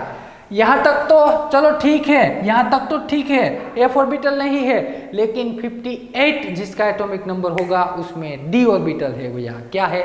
उसमें डी ऑर्बिटल है। तो अरे एफ ऑर्बिटल है, तो उसका हमें चाहिए, क्या चाहिए? मुझे चाहिए 5D की, किसकी भैया? 6D की, 6D की जनरल इलेक्ट्रॉनिक कॉन्फ़िगरेशन। तो एक बात याद रखो, 6D में जब लिखो ना तो पहले तो यहाँ से स्टार्ट करो कि NS2 1 या तो 2 होगा ना, 1 या तो 2, इतना ही आप जानते हैं। डी ऑर्बिटल के बारे में भी जानते हैं, n-1 डी 1 to 10 फिलअप कर सकते हैं ना। ये किया आपने, डी ऑर्बिटल में 1 to 10 तो फिलअप किया आपने, तो 1 to 10 फिलअप कर सकते हैं। लेकिन उससे पहले आता है एफ ब्लॉक। क्या आता है? तो उसके लिए n-2 याद रखना, इसकी n-2 f 1 to 14 क्या आएगा? n-2 1 to 14, n-1 d 1 to 10 और ns यानी कि यहाँ पे यदि मैं इसकी इलेक्ट्रॉनिक कॉन्फ़िगरेशन लिखना चाहूँ, इसकी इलेक्ट्रॉनिक कॉन्फ़िगरेशन क्या आएगी? तो कि भैया इसकी इलेक्ट्रॉनिक कॉन्फ़िगरेशन, हाफ नियम की इलेक्ट्रॉनिक कॉन्फ़िगरेशन देखो ना, 6s2 तो है, यहाँ पे कम कर दो एक, आपने 6s लिख लिया, फिर कम कर दो, तो फिर कम करोगे तो क्या आएगा यहाँ पे? फिर कम करोगे तो यहाँ पे 5D, यहाँ पे 2 इलेक्ट्रॉन है, और ठीक वैसे ही यहाँ पे 4f लिखना पड़ेगा। क्या आएगा? 4f। तो ये सिंपल बात थी भैया, जनरल कॉन्फ़िगरेशन लिख लो। किसके बारे में भैया? 5D के बारे में। ये जनरल कॉन्फ़िगरेशन है 5D सीरीज के बारे में। तो चलो ये 5D की बात भी हो गई। अब हमें बात करनी है किसके बारे में? पी ब्लॉक बचा है ना हमारा पी ब्लॉक जो जरूरी है, बहुत ही जरूरी है पी ब्लॉक भैया हमारे लिए। पी ब्लॉक हमारे लिए जरूरी है। चलो आपको दिखाई दे रहा है। अब बोरोन में आइए, मैंने आपको लिखवा ही दिया है, बोरोन में मोस्ट इलेक्ट्रॉनिक कॉन्फ़िगरेशन इधर आउटर मोस्ट कौन सी है? तो कि भैया 2s2 2p1, 2s2 2p1 है। फिर कार्बन में कौन सी है? 2s2 2p2 है, 2s2 2p2 है। तो चलो इसकी मैं आपको जनरल कॉन्फ़िगरेशन लिखवाऊँ। बोरोन की जनरल कॉन्फ़िगरेशन क्या आएगी? बताओ ना भैया। इसकी आएगी 2s2 2p1। अब क्या होगा? एक p इलेक्ट्रॉन ऐड हो जाएगा, तो यहाँ पे p2, यहाँ पे p3, यहाँ पे p4, यहाँ पे p5। इसमें क्या होगा? इसमें क्या होगा? 2p2 2p6। यहाँ सभी में याद रखना दोस्तों, यहाँ सभी में क्या है? 2s ऑर्बिटल, यहाँ पे भी 2s है, यहाँ पे भी 2s है, 2s तो सभी में है। तो मैं डायरेक्ट आपको यहाँ पे डायरेक्ट लिखवाऊँ। इसकी जनरल कॉन्फ़िगरेशन क्या आएगी? मुझे इसकी जनरल कॉन्फ़िगरेशन, सभी की ज़रूरत नहीं, सभी में क्या हो? इसमें 3s आएगा, 4s 5s 6s, ऐसा ही चलता जाएगा। तो इन शॉर्ट 100 बात की एक बात यदि हम करें, 100 बात की एक बात, मुझे चाहिए इसकी जनरल कॉन्फ़िगरेशन, ये कौन सा वाला है भैया, तो कि बोरोन के नाम से इसे कहते क्या है, पी ब्लॉक, पूरा का पूरा तो पी ब्लॉक है ना, लेकिन उसमें भी अलग अलग नाम दिया हुआ है। पहला है बी, यानी कि बोरोन के नाम से इसे दे दिया है बोरोन फैमिली, बोरोन के नाम से इसे कह दिया है बोरोन फैमिली। और बोरोन फैमिली की इलेक्ट्रॉनिक, जनरल इलेक्ट्रॉनिक कॉन्फ़िगरेशन कौन सी है, तो कि भैया यहां मैं N लिख दूं, 2 है यानी कि NS2 NP1। बोरोन फैमिली के लिए जनरल NS2 NP1 आएगी, उसके लिए outer most electronic configuration NS2 NP1 आ गई।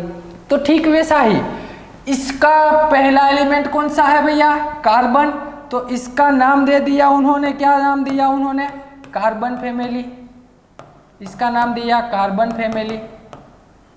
और इसकी जनरल कॉन्फ़िगरेशन क्या आएगी, तो क्या भैया कुछ नहीं, NS2 तो होगा ही होगा, NP2 हो जाएगा, NP2 दूसरा इलेक्ट्रॉन p ऑर्बिटल में आया, तो इसका नाम क्या दिया, अब तो आपको मालूम होगा ना, नाइट्रोजन फैमिली। और इसकी इलेक्ट्रॉनिक कॉन्फ़िगरेशन तो क्या भैया NH2 NP3 हो जाएगी। फिर यहां मैं इसकी बात करता हूं, तो इसका नाम दी गया है ऑक्सीजन फैमिली, या तो इसको कहते हैं चाल्कोजन फैमिली कहते हैं। क्या कहते हैं, चाल्कोजन। इसका NH2 NP4 हो गया, इसका इलेक्ट्रॉनिक कॉन्फ़िगरेशन NH2 NP4 हो जाएगा।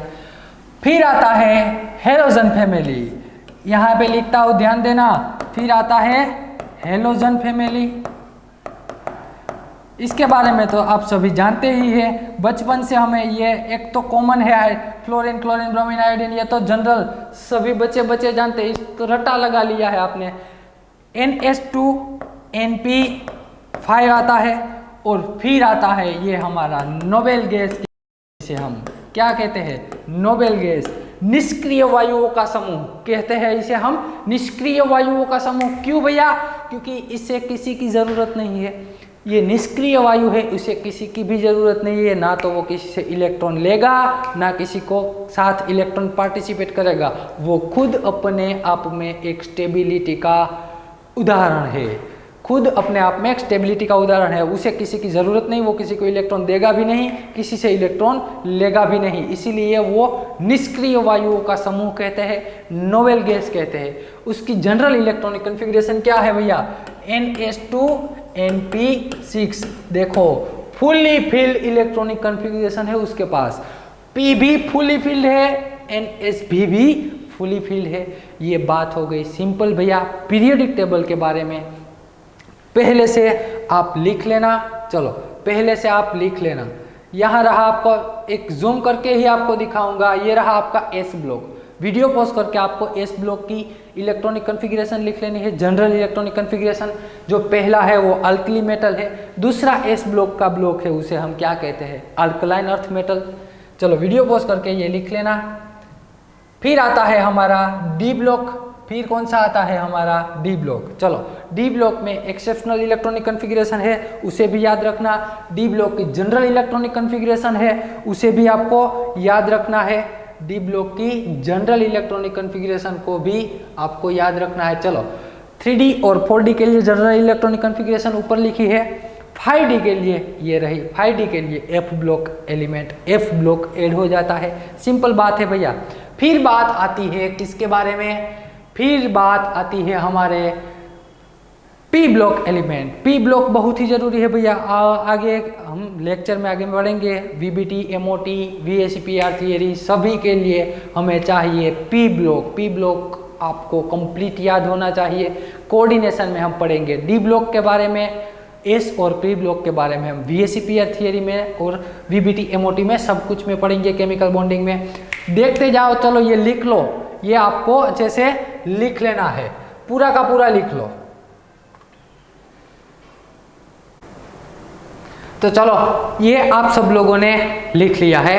अब मैं क्या कहता हूँ, व्हाट्सएप ग्रुप में इसकी ट्रिक आ जाएगी भैया, व्हाट्सएप ग्रुप में इसकी ट्रिक आ जाएगी। वो ट्रिक किसी ना किसी तरह के ट्रिक से याद रखो, डायरेक्ट याद रखो, लेकिन पीरियोडिक टेबल याद होना ज़रूरी है। किस एटम के वैलेंस शेल में कितने इलेक्ट्रॉन है ये भी आपको मालूम होना चाहिए। ये ट्रिक आ जाएगी। उसके बाद एक PDF आएगी, वो देख लेना। वो पीरियोडिक टेबल में जो जो मैक्सिमम हम जनरली यूज़ में होते हैं और जो भी एक्सेप्शनल दिया हुआ है वो उसमें लिखा हुआ, वो एक बार आप देख लेना। अब हम बढ़ते हैं आगे, कुछ नया सीखते हैं। चलो कुछ नया सीखते हैं। हमें बात करनी है एटॉमिक स्ट्रक्चर के बारे में। किसके बारे में भैया? एटॉमिक स्ट्रक्चर के बारे में। तो टाइटल लगा दीजिए आपका पहला टाइटल, एटॉमिक स्ट्रक्चर। कौन सा है? Atomic structure. चलो एटॉमिक स्ट्रक्चर थोड़ा बहुत जानते हैं, थोड़ा बहुत जान लीजिएगा। आप एक बात तो जानते हैं ना भैया कि न्यूक्लियस है, उसमें क्या है? प्रोटॉन और न्यूट्रॉन। न्यूक्लियस के अंदर प्रोटॉन और न्यूट्रॉन है और इलेक्ट्रॉन जो है वो इसके आसपास, इलेक्ट्रॉन जो है वो इसके आसपास ऐसे घूम रहे हैं। इलेक्ट्रॉन न्यूक्लियस के आसपास चक्कर लगा रहे हैं। ये रहा आपका इलेक्ट्रॉन, ये रहा आपका इलेक्ट्रॉन। तो हम ये न्यूक्लियस, आपको न्यूक्लियस को तो क्या कहते हैं? न्यूक्लियस ही है ना। न्यूक्लियस को न्यूक्लियस ही कहते हैं। और दूसरा न्यूक्लियस को हम कहते हैं न्यूक्लियॉन। न्यूक्लियस को दूसरा हम कहते हैं न्यूक्लियॉन भी कहते हैं। न्यूक्लियस के बाहर का हिस्सा है जिसे हम आउटर न्यूक्लियस कहते हैं। Outer nucleus. बस इतनी सी बात थी भैया, इतनी ही बात थी। न्यूक्लियस है उसे न्यूक्लियस ही कहेंगे, न्यूक्लियस के बाहर का हिस्से को आउटर न्यूक्लियस कहेंगे। तो अब मैं क्या कहता हूं, न्यूक्लियस के अंदर है क्या? न्यूक्लियस के अंदर क्या है? तो क्या भैया न्यूक्लियस के अंदर दो चीजें हैं। एक तो है हमारा प्रोटॉन और दूसरा है हमारा न्यूट्रॉन। यदि मैं प्रोटॉन और न्यूट्रॉन का एडिशन कर दूं तो मुझे मिल जाएगा एटॉमिक मास। क्या मिलेगा भैया? एटॉमिक मास मिल जाएगा। प्रोटॉन और न्यूट्रॉन के दोनों को समेशन कर दीजिए, उससे आपको जो मिलेगा वो होगा आपका एटॉमिक मास। तो यहाँ एक सेंटेंस लिख सकते हैं ना हम, यहाँ भैया एक सेंटेंस लिख सकते हैं कि एटॉमिक मास किससे रिप्रेजेंट करते हैं? एटॉमिक मास को भैया ए से, कैपिटल ए से रिप्रेजेंट करते हैं। Number of neutron plus number of proton. Number of neutron और नंबर ऑफ प्रोटॉन दोनों का एडिशन कर दीजिए, वो हो जाएगा आपका एटॉमिक मास। बढ़ते हैं आगे। ये थोड़ी बहुत जनरल इंफॉर्मेशन है भैया, जनरल इंफॉर्मेशन है। फिर मैं बात करता हूं एटॉमिक नंबर के बारे में। एटॉमिक नंबर को हम कैपिटल Z से रिप्रेजेंट करते हैं। तो एटॉमिक नंबर होता क्या है एक्चुअल में? तो कि भैया नंबर ऑफ प्रोटॉन, जितने मॉलिक्यूल में प्रोटॉन है वो होता है हमारा एटॉमिक नंबर। कोई भी एलिमेंट ले लीजिए, उसमें जितने प्रोटॉन होंगे ना वही उसका क्या होगा? एटॉमिक नंबर होगा। या तो दूसरा हम इससे बोल सकते हैं, क्या बोल सकते हैं? Number of electron. पर ये स्टेटमेंट कब के लिए है? जब आपका एटम टोटली न्यूट्रल है, एटम पे ना तो पॉजिटिव चार्ज है ना तो नेगेटिव चार्ज है। जब आपका एटम टोटली न्यूट्रल है तब आप या तो प्रोटॉन कैलकुलेट कर लीजिए या तो इलेक्ट्रॉन कैलकुलेट कर लीजिए, दोनों चलेगा। तो यहाँ लिखिए, यहाँ ब्रैकेट में लिख देना भैया सिर्फ ओनली फॉर, यहाँ ऐसा लिख दीजिए only for neutral element, neutral atom. सिर्फ न्यूट्रल एटम के लिए ही आप नंबर ऑफ इलेक्ट्रॉन कैलकुलेट कर सकते हैं। क्यों भैया? मान लीजिए मैंने Cl ले लिया, ये न्यूट्रल है और Cl माइनस चार्ज वाला है, तो इसमें इलेक्ट्रॉन और इसमें इलेक्ट्रॉन की संख्या अलग अलग होगी, तब आप डायरेक्ट नहीं लिख सकते। तो एक सिंपल बात थी। तो नंबर ऑफ प्रोटॉन ही हमारा स्टैंडर्ड रहेगा। क्या रहेगा? Number of proton. तो number of proton is equal to हम Z कह सकते हैं, हाँ कि ना? हाँ बताओ। चलो यार हाँ बोल दीजिए आप, yes. Number of proton is equal to हम जेड बोल सकते हैं। तो मैं यहाँ क्या कहता हूँ, मैं यहाँ क्या कहता हूँ कि atomic mass A is equal to क्या है भैया, तो क्या प्रोटॉन और न्यूट्रॉन का समेशन ही है ना, प्रोटॉन और न्यूट्रॉन का समेशन ही एटॉमिक मास है। तो एटॉमिक मास, प्रोटॉन को तो हमने यहाँ z बोल दिया, तो z इंटू एन, तो ये क्या हो गया हमारा फॉर्मूला, एटॉमिक मास फाइंड करने का फॉर्मूला, नंबर ऑफ प्रोटॉन या तो z plus n number of neutron. ये सिंपल फॉर्मूला है। यदि आपको यहाँ से ट्विस्ट करना है ये फॉर्मूला, तो कैसे ट्विस्ट करोगे, यानी कि चेंज कैसे करोगे। मान लीजिए मुझे यहाँ से चाहिए नंबर ऑफ न्यूट्रॉन n, क्या चाहिए n, तो कुछ सिंपल बात है, सिंपल मैथ्स है भैया, a z को लेफ्ट में साइड पे ले जाओ, a माइनस जेड हो जाएगा। तो आप यहाँ से नंबर ऑफ न्यूट्रॉन भी फाइंड कर सकते हैं, नंबर ऑफ न्यूट्रॉन फाइंड कर सकते हैं। सिंपल बात थी ना। बढ़ते हैं आगे। अब मैं आपको समझाता हूं atomic representation. Atomic representation, atomic representation कैसा होता है जानते हैं, बच्चा जानता है, जेड ए, ये है एटॉमिक रिप्रेजेंटेशन। कोई भी एलिमेंट आप देखोगे ना ऐसा ही दिखा मिलेगा। यहाँ ए फॉर क्या है, ए यानी कि एटॉमिक मास है भैया, ए यानी हमारा एटॉमिक मास है। जेड क्या है, जेड यानी कि हमारा एटॉमिक नंबर है, और x symbol of element, symbol of elements. देखिए ये सिंपल बात है। और एक बात बता दूं आपको, एक बात और बता दूं, देखो भैया मेहनत कैसे की जाती है, मेहनत के लिए जुनून होना जरूरी है। इधर से दिल से, आपके लिए दिल से जुनून होना चाहिए। जुनून आ गया ना, सिर्फ जुनून आ गया ना, फिर आप कोई भी एग्जाम, कोई भी काम करोगे ना वो परफेक्ट काम होगा, लेकिन उसके लिए जुनून होना जरूरी है। कोई भी काम के लिए आपको जुनून चाहिए। जब आप लेक्चर देखने बैठो ना, तब आपका पूरा का पूरा कंसंट्रेशन लेक्चर में होना चाहिए, आपके आसपास वाले इन्वायरमेंट से नहीं। आपका आसपास वाला तो इन्वायरमेंट आपको हमेशा डिस्टर्ब ही करता रहेगा, लेकिन आपको डिस्टर्ब या डिस्ट्रैक्ट होना नहीं है, सिर्फ अपने काम पे ध्यान देना है, सिर्फ कंसंट्रेशन के साथ पढ़ाई करती रहनी है भैया आपको। तभी आपकी नेट, जेआरएफ और गेट आसानी से हो सकती है। सिर्फ मेहनत करनी है और जुनून के साथ पूरी एनर्जी लगा के मेहनत करनी है, पूरी एनर्जी लगा के। चलो ये बात हो गई एटॉमिक रिप्रेजेंटेशन के बारे में। अब हम बढ़ते हैं आगे। मैं टाइटल लगा दीजिए calculation of number of neutron, calculation of number of neutron. Neutron का कैलकुलेशन कैसे करें, एक ही फॉर्मूला है, simple formula, number of neutron formula हमने लिखा ना। नंबर ऑफ न्यूट्रॉन चाहिए तो क्या करना होगा, a माइनस जेड, सिर्फ इतना कर दो, a माइनस जेड, और a और z तो आपको दिया होगा, a और z तो आपको दिया होगा। तो मैं एक एग्जांपल ले लेता हूं ना, चलो एग्जांपल लेके समझते हैं। 11 सोडियम 23, 11 सोडियम 23, आपको ऐसा ही एग्जाम्पल दिया होगा। तो कैसे कैलकुलेट करेंगे भैया, इसमें नंबर ऑफ न्यूट्रॉन कितने हैं, तो क्या करना है, एटॉमिक नंबर क्या है, अरे सॉरी एटॉमिक मास क्या है, तो क्या भैया 23, एटॉमिक नंबर क्या है 11, सब्ट्रैक्ट कर दीजिए, टोटल नंबर ऑफ न्यूट्रॉन कितने आ गए इसमें 12, नंबर ऑफ न्यूट्रॉन इसमें मिल गई है 12। सिंपल सी बात है भैया। चलो ये ऐसे आप नंबर ऑफ न्यूट्रॉन कैलकुलेट कर सकते हैं, कर लेना। कोई भी एलिमेंट है ना, इसमें number of neutron, periodic table तो आपको आपके पास है ही, वहाँ आपको element number of neutron find करने हैं। बढ़ते हैं हम आगे।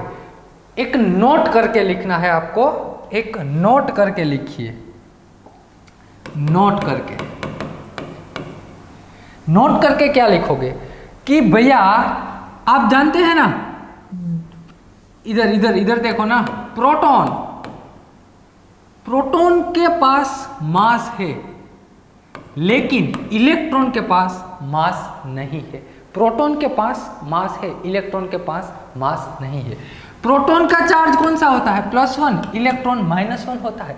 यदि मैं ये दोनों को मिला दूं, ध्यान से देखना, ये दोनों को मिला दूं तो मुझे क्या मिल जाएगा, मुझे मिल जाएगा प्रोटॉन और इलेक्ट्रॉन का एडिशन करने से मुझे न्यूट्रॉन मिलता है। क्या मिलता है, न्यूट्रॉन मिलता है। तो देखो तो भैया ये +1 ये -1, +1 और -1 एडिशन करोगे तो फाइनल आंसर आएगा 0। क्या आएगा, फाइनल आंसर आएगा 0। +1 और -1 का आंसर आएगा 0। यहाँ पे मास की बात करूं तो ये 1 है, यहाँ पे 0 है यानी कि 1।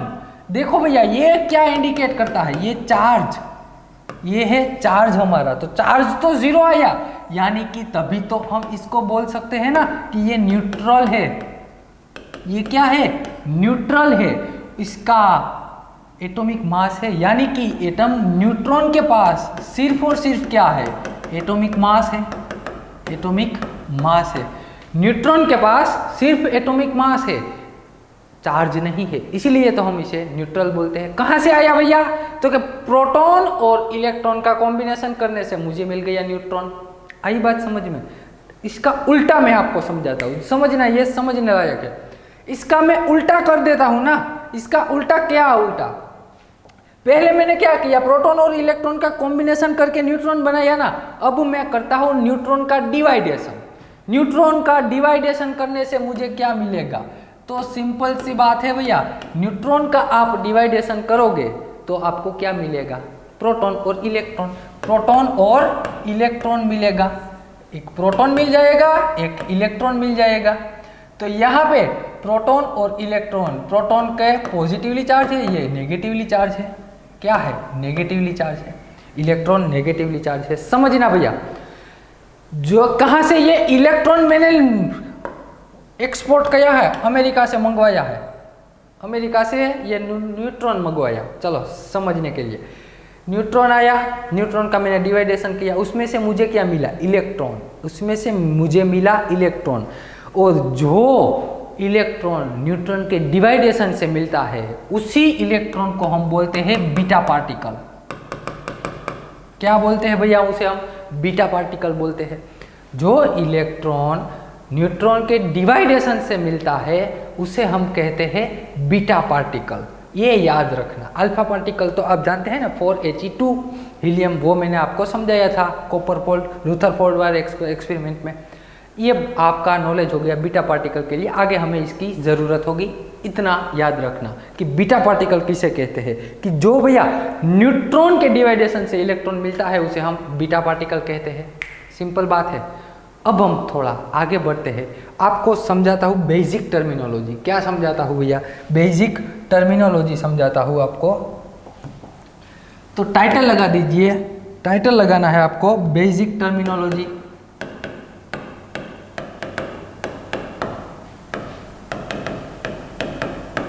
बेसिक टर्मिनोलॉजी, इसमें क्या है, इसमें कुछ नहीं है भैया, सिंपल सी बात है। आप बीएससी में पढ़े होंगे। पहला काम मैं करता हूँ, आइसोटोप आपको समझाता हूँ। पहला क्या समझाता हूँ आपको, आइसोटोप। आइसोटोप कहते किसे है भैया, आइसोटोप किसे कहते हैं, तो कि जिसका atomic mass are different but element are same. Element are same, जिसका एलिमेंट सेम होगा लेकिन उसका एटॉमिक मास अलग अलग होगा, उसे हम कहते हैं आइसोटोप।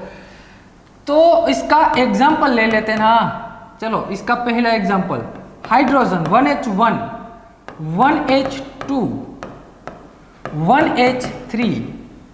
देखो तो भैया ये सभी के सभी एलिमेंट हाइड्रोजन है, लेकिन पहले का एटॉमिक मास 1 है, दूसरे का 2, तीसरे का 3। इसे हम हाइड्रोजन, इसे ड्यूटेरियम, इसे ट्रिटियम कहते हैं।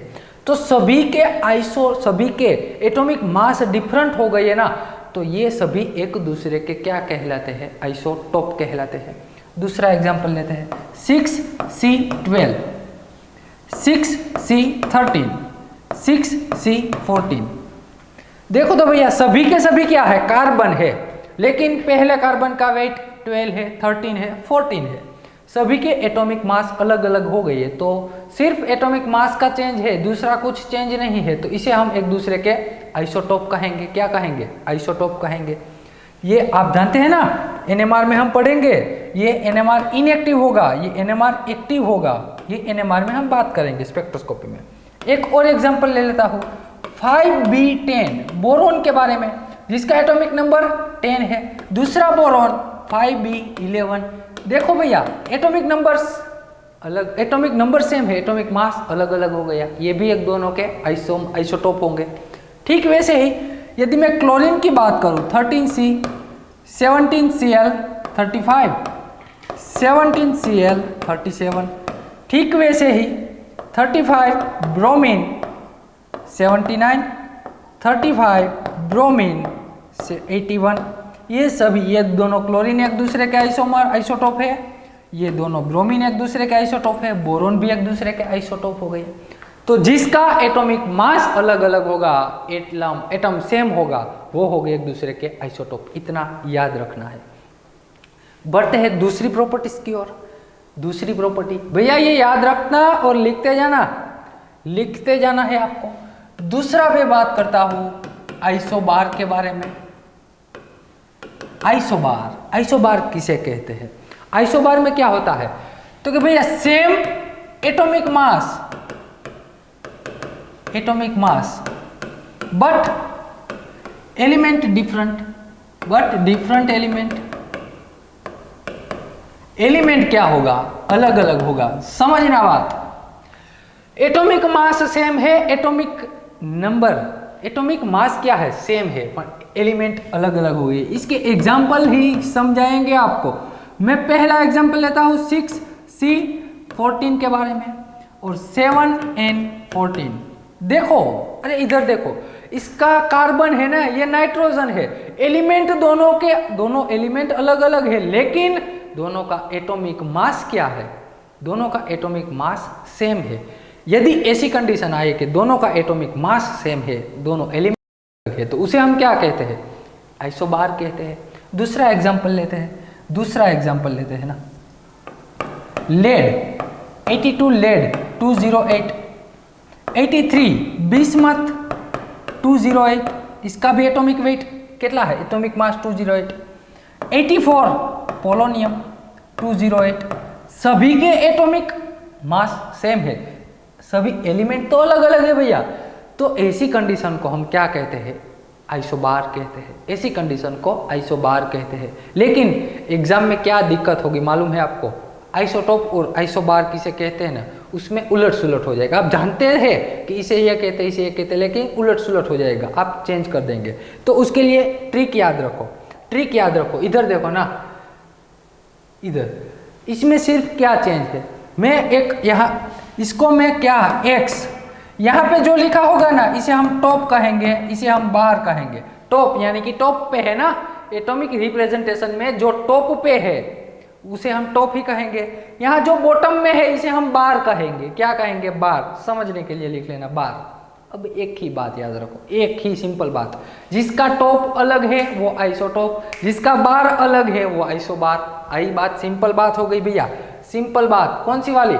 जिसका टॉप अलग है वो टॉप, आइसोटॉप। देखो इसका टॉप अलग है ना, 1 2 3 सभी के टॉप अलग अलग है तो आइसोटॉप है। इसके भी टॉप अलग अलग है, आइसोटॉप है। सभी के बार तो सेम है, इसमें बार सेम है, तो जिसके टॉप अलग है तो वो आइसोटॉप। यहाँ आइसोबार में देखो ना, आइसोबार में देखो टॉप क्या है? सेम है, बार। ये नीचे वाले को हम बार कहते हैं ना, नीचे वाले को हम बार कहते हैं, तो इसका बार अलग अलग है तो आइसोबार हो गया। तो ये सिंपल बात हो गई आइसोटॉप और आइसोबार के बारे में। बढ़ते हैं हम आगे। तीसरी प्रॉपर्टी आइसोटोन। थर्ड नंबर लिखिए, आइसोटोन्स। आइसोटोन किसे कहते हैं? आइसोटोन कहते किसे हैं समझो। तो कि भैया different atomic mass, different element, but number of neutron are same. जिसके नंबर ऑफ न्यूट्रॉन जिसमें सेम होंगे वो हमारे होंगे आइसोटोन। कैसे? तो कि भैया यहाँ मैं एक एग्जांपल लेता हूँ 6C14 ऑक्सीजन 816। चेक करो तो भैया इसमें चेक कीजिए ना आप, इसमें मुझे फाइंड करना है number of neutron n number of neutron क्या करना होगा a माइनस जेड। तो a क्या है इसका 14 माइनस 6 यानी कि नंबर ऑफ न्यूट्रॉन कितने आ गए 8। नंबर ऑफ न्यूट्रॉन इसमें मिले मुझे 8। इसके चेक करते हैं n is equal to a minus Z. a कितने हैं 16, एटॉमिक नंबर 8, इसमें भी एटॉमिक नंबर ऑफ न्यूट्रॉन 8 आ गए। दोनों में नंबर ऑफ न्यूट्रॉन सेम है। देखो तो ये दोनों एक दूसरे के आइसोटोप भी नहीं है, आइसोबार भी नहीं है, कुछ भी मैच नहीं कर रहा है, लेकिन दोनों में एक चीज़ कॉमन है नंबर ऑफ न्यूट्रॉन। तो नंबर ऑफ न्यूट्रॉन जिसमें सेम होते हैं उसे हम कहते हैं आइसोटोन। जिसमें नंबर ऑफ न्यूट्रॉन सेम होते हैं उसे हम क्या कहते हैं भैया आइसोटोन कहते हैं। तो ये सिंपल बात थी। चलो एक और एग्जाम्पल लेते हैं ना, एक और एग्जाम्पल लेते हैं सिलिकॉन, फॉस्फोरस और सल्फर। सिलिकॉन का एटॉमिक नंबर 14, 15 और ये 16 है। इसका एटॉमिक 30, 31 और 32। चेक कर लेना, चेक कर लेना। इसमें मुझे चाहिए नंबर ऑफ न्यूट्रॉन, क्या चाहिए नंबर ऑफ न्यूट्रॉन n कितने होंगे 16। इसमें भी चेक करना नंबर ऑफ न्यूट्रॉन 16 होंगे, इसमें भी नंबर ऑफ न्यूट्रॉन 16। यानी कि एटॉमिक मास अलग अलग है, एटॉमिक वेट भी अलग अलग है, लेकिन दोनों में ये तीनों के तीनों में एटॉमिक नंबर सेम है। उसे हम कहते हैं आइसोटोन कहते हैं। क्या कहते हैं भैया आइसोटोन कहते हैं। तो ये लिख लेना, सिंपल बात है, कुछ कॉम्प्लिकेटेड है नहीं। बढ़ते हैं हम आगे। फोर्थ नंबर लिखिए, fourth number isotopic number. Isotopic number किसे कहते हैं, आइसोटोपिक नंबर कहते किसे है? तो कि भैया difference between neutron and proton। Neutron और प्रोटॉन का डिफरेंस ले लीजिए, जो आएगा वो आइसोटोपिक नंबर होगा। एक ही बात, सिंपल। तो मुझे आइसोटोपिक नंबर चाहिए, आइसोटोपिक नंबर न्यूट्रॉन यानी कि n, और किसका डिफरेंस लेना है भैया प्रोटॉन का। तो प्रोटॉन को हम z कहते हैं ना, प्रोटॉन को क्या कहते हैं z। तो n माइनस जेड, तो n का फॉर्मूला भी आप जानते हैं, n इज इक्वल टू क्या होता है a माइनस जेड होता है ना। n इज इक्वल टू होता है a माइनस जेड। तो यहाँ पे मैं n की वैल्यू रख दूं a minus Z a minus 2z लिख सकते हैं। तो आइसोटोपिक नंबर के लिए आपको फॉर्मूला मिल गया है। अगली प्रॉपर्टी देखेंगे ना, उसमें आपको समझ आ जाएगा। सिर्फ ये फॉर्मूला याद रखो कि आइसोटोपिक नंबर का फॉर्मूला क्या था। आइसोटोपिक नंबर फाइंड करना है तो इसका फॉर्मूला a माइनस 2z है। आई बात समझ में। अब मैं आपको समझाने जा रहा हूँ आइसोडायाफॉर्स, जो जरूरी है। आइसोडायाफॉर्स नंबर जो भी आया होगा प्रॉपर्टी का लिख देना। आइसोडायाफॉर्स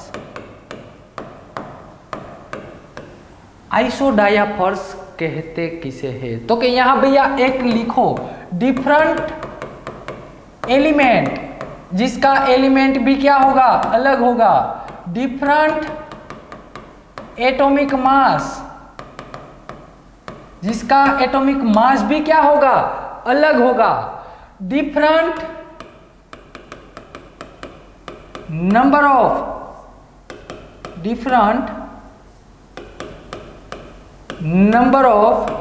न्यूट्रॉन, जिसमें नंबर ऑफ न्यूट्रॉन भी अलग अलग होंगे, लेकिन बट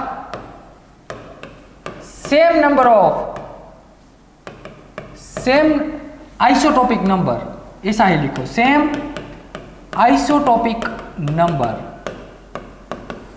आइसोटोपिक नंबर उसका सेम होगा।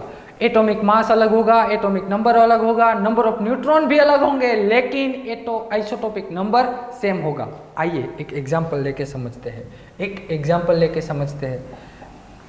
मैंने ले लिया पहला लिथियम, चलो 3, 7 और दूसरा ले लिया मैंने हाइड्रोजन, 1 ट्रिटियम ले लिया, ट्रिटियम ले लिया, कौन सा वाला, ट्रिटियम। मुझे इसमें आइसोटोपिक नंबर फाइंड करने हैं। तो आइसोटोपिक नंबर का फॉर्मूला आप जानते हैं ना, आइसोटोपिक नंबर का फॉर्मूला है, कौन सा है भैया, A-2Z। इसके लिए भी आइसोटोपिक नंबर का फॉर्मूला है A-2Z। चेक करना दोनों में सेम आएंगे। आइए देखते हैं। A इसका एटॉमिक मास कितना है भैया, 7। 2 Z क्या है, एटॉमिक नंबर 3 है। इसका फाइनल आंसर क्या आएगा, इसका फाइनल आंसर 7 6 यानी कि 1 आ गया। इसका आइसोटोपिक नंबर 1 आया। इसके चेक करते हैं ना, A कितना है, 3 - 2 as it is, atomic number 1, 3 - 2 क्या हो जाएगा, 1। दोनों में देखो, दोनों में आइसोटोपिक नंबर सेम आया, बाकी कुछ भी मैच नहीं कर रहा। देखो तो ना तो दोनों आइसोटोप है, ना दोनों आइसोबार है, ना दोनों आइसोटोप है। दोनों में न्यूट्रॉन चेक करना, वो भी अलग अलग है। दोनों में न्यूट्रॉन, इसमें 4 आएंगे, इसमें 2 ही आएंगे। दोनों के न्यूट्रॉन भी अलग अलग है। तो भैया एक प्रॉपर्टी सेम है, कौन सी वाली, आइसोटोपिक नंबर दोनों के सेम है। आइसोटोपिक नंबर किसे कहते हैं, आगे देखा ना, number of neutron minus number of proton कर दीजिए, न्यूट्रॉन माइनस प्रोटॉन कर दीजिए, वो आपको मिल जाएगा आइसोटोपिक नंबर। तो दोनों का आइसोटोपिक नंबर क्या है, सेम है। तो इसे हम क्या कहते हैं, एक दूसरे के आइसोडायाफर्स कहते हैं। क्या कहते हैं भैया, एक दूसरे के आइसोडायाफर्स कहते हैं। तो एक और एग्जांपल ले लेना, चलो, यूरेनियम 92, यूरेनियम 238, और बाद में आता है थोरियम 90, थोरियम 234, सॉरी यहाँ पे क्या आएगा, 234 आएगा। चेक कर लेना, इसमें आइसोटोपिक नंबर दोनों के सेम ही आएंगे। दोनों के आइसोटोपिक नंबर क्या होंगे, सेम होंगे। ये आप चेक कर लेना। होमवर्क तो मिलता है ना भैया, कुछ तो होमवर्क आता है। ऐसा नहीं कि सब कुछ मैं करवाऊंगा, कुछ आपको भी दूंगा, आपको भी लाभ मिलना चाहिए। तो चलो, ये बात हो गई सिंपल भैया किसके बारे में, आइसोडायाफर्स के बारे में। आइसोडायाफर्स, बढ़ते हैं हम आगे। तो अब मुझे प्रॉपर्टी नंबर जो भी हो वो लिख लेना। आइसो इलेक्ट्रॉनिक किसे कहते हैं, आइसो इलेक्ट्रॉनिक। आइसो इलेक्ट्रॉनिक का मतलब क्या है, क्या मतलब है, जिसमें सेम नंबर ऑफ इलेक्ट्रॉन होंगे। ऐसा ही लिखो, same number of electron, same number of electron, जिसमें इलेक्ट्रॉन सेम होते हैं उसे हम कहते हैं आइसो इलेक्ट्रॉनिक। तो चेक करो ना भैया, CO कार्बन के कितने इलेक्ट्रॉन है, 6, ऑक्सीजन के कितने इलेक्ट्रॉन है, 8, टोटल हो गई है 14 इलेक्ट्रॉन। टोटल कितने हुए, 14 इलेक्ट्रॉन हो गए ना इसमें। N2 नाइट्रोजन के पास 7 है, ऐसे 2 नाइट्रोजन है, ये भी 14 इलेक्ट्रॉन हो गए। फिर आता है NO+, नाइट्रोजन के पास कितने इलेक्ट्रॉन है भैया, 7, ऑक्सीजन के पास 8, लेकिन चार्ज +1 है ना, तो उसे रिमूव करना होगा। इसका आंसर कितना आएगा, 14 ही आएगा। फिर आता है NO+ आ गया ना, CN-,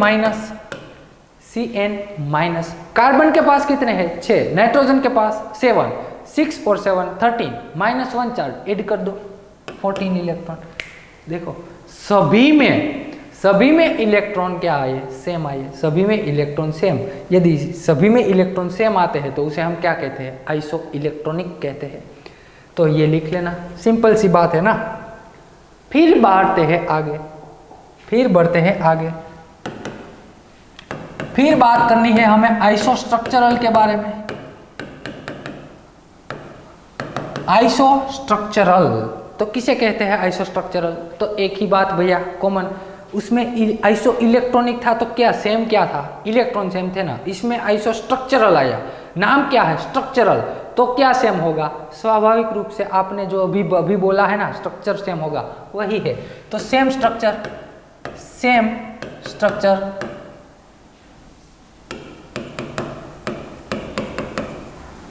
जिसका स्ट्रक्चर सेम होगा उसे हम आइसोस्ट्रक्चरल बोलेंगे।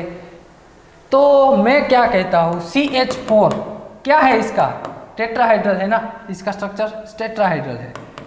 NH4+, ये भी क्या है, टेट्राहाइड्रल है। BF4- ये भी क्या है, टेट्राहाइड्रल है। देखो सभी के सभी स्ट्रक्चर कैसे है, एक जैसे है, तो इसे हम कहते हैं आइसोस्ट्रक्चरल। ये एक दूसरे के आइसोस्ट्रक्चरल है। दूसरी बात, CO कैसा है भैया, लीनियर। तो N2 भी कैसा है, लीनियर ही है।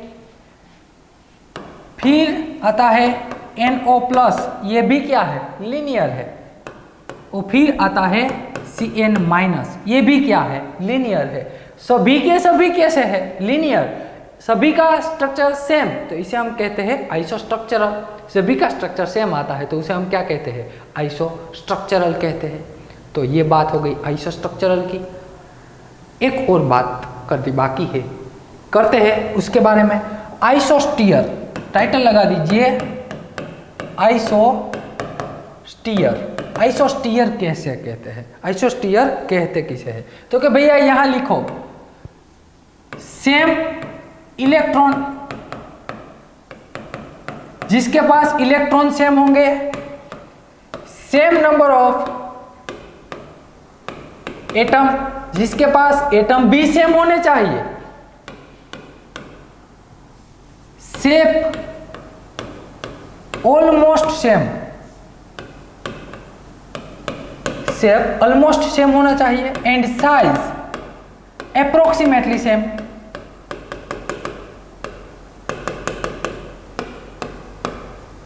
साइज भी क्या होनी चाहिए भैया, अप्रोक्सीमेटली सेम होनी चाहिए। तो ऐसे कौन से है, ऐसे है कौन से भैया, तो देखो इसका मैं एग्जांपल ही देता हूं ना आपको। CO और N2, CO में कितने इलेक्ट्रॉन, तो क्या 14 इलेक्ट्रॉन है, इसमें भी 14 इलेक्ट्रॉन है। नंबर ऑफ एटम कितने हैं, 2 एटम है, इसमें भी 2 एटम ही है। इसका स्ट्रक्चरल शेप, शेप कैसा है, इसका शेप है लीनियर, इसका शेप भी कैसा है, लीनियर है। देखो सभी प्रॉपर्टी सेम आने लगी, इलेक्ट्रॉन भी सेम होने चाहिए, नंबर ऑफ एटम भी सेम होने चाहिए, शेप भी सेम होना चाहिए, और साइज भी, यहाँ कार्बन ऑक्सीजन है, यहाँ नाइट्रोजन, दोनों की साइज अप्रोक्सीमेटली क्या है, सेम है। तो ऐसे स्ट्रक्चर को हम क्या कहते हैं, ऐसे स्ट्रक्चर को हम कहते हैं आइसोस्टीयर कहते हैं। ऐसे स्ट्रक्चर को हम कहते हैं आइसोस्टीयर। एक दूसरा example, CO2 and N3-, CO2 and N3-। चलो चेक कीजिए, चेक कीजिए, इसमें इलेक्ट्रॉन कितने होंगे, कार्बन के पास 6, ऑक्सीजन के 16, यानी कि 22 इलेक्ट्रॉन। नाइट्रोजन 3 नाइट्रोजन, एक के पास 7 इलेक्ट्रॉन है, ऐसे 3 यानी कि 21 प्लस एक चार्ज ऐड हो जाएगा, यानी कि टोटल कितने हो गए, 22 हो गए।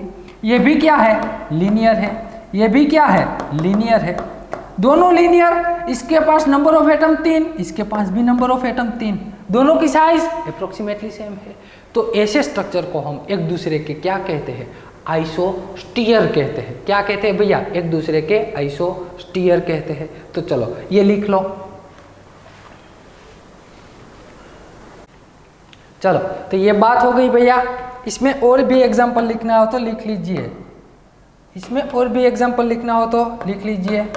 XeF2 और ICl-2, ये भी एक दूसरे के क्या है, आइसोस्टीयर है, ये भी एक दूसरे के आइसोस्टीयर है। CH4 NH4+, BH4-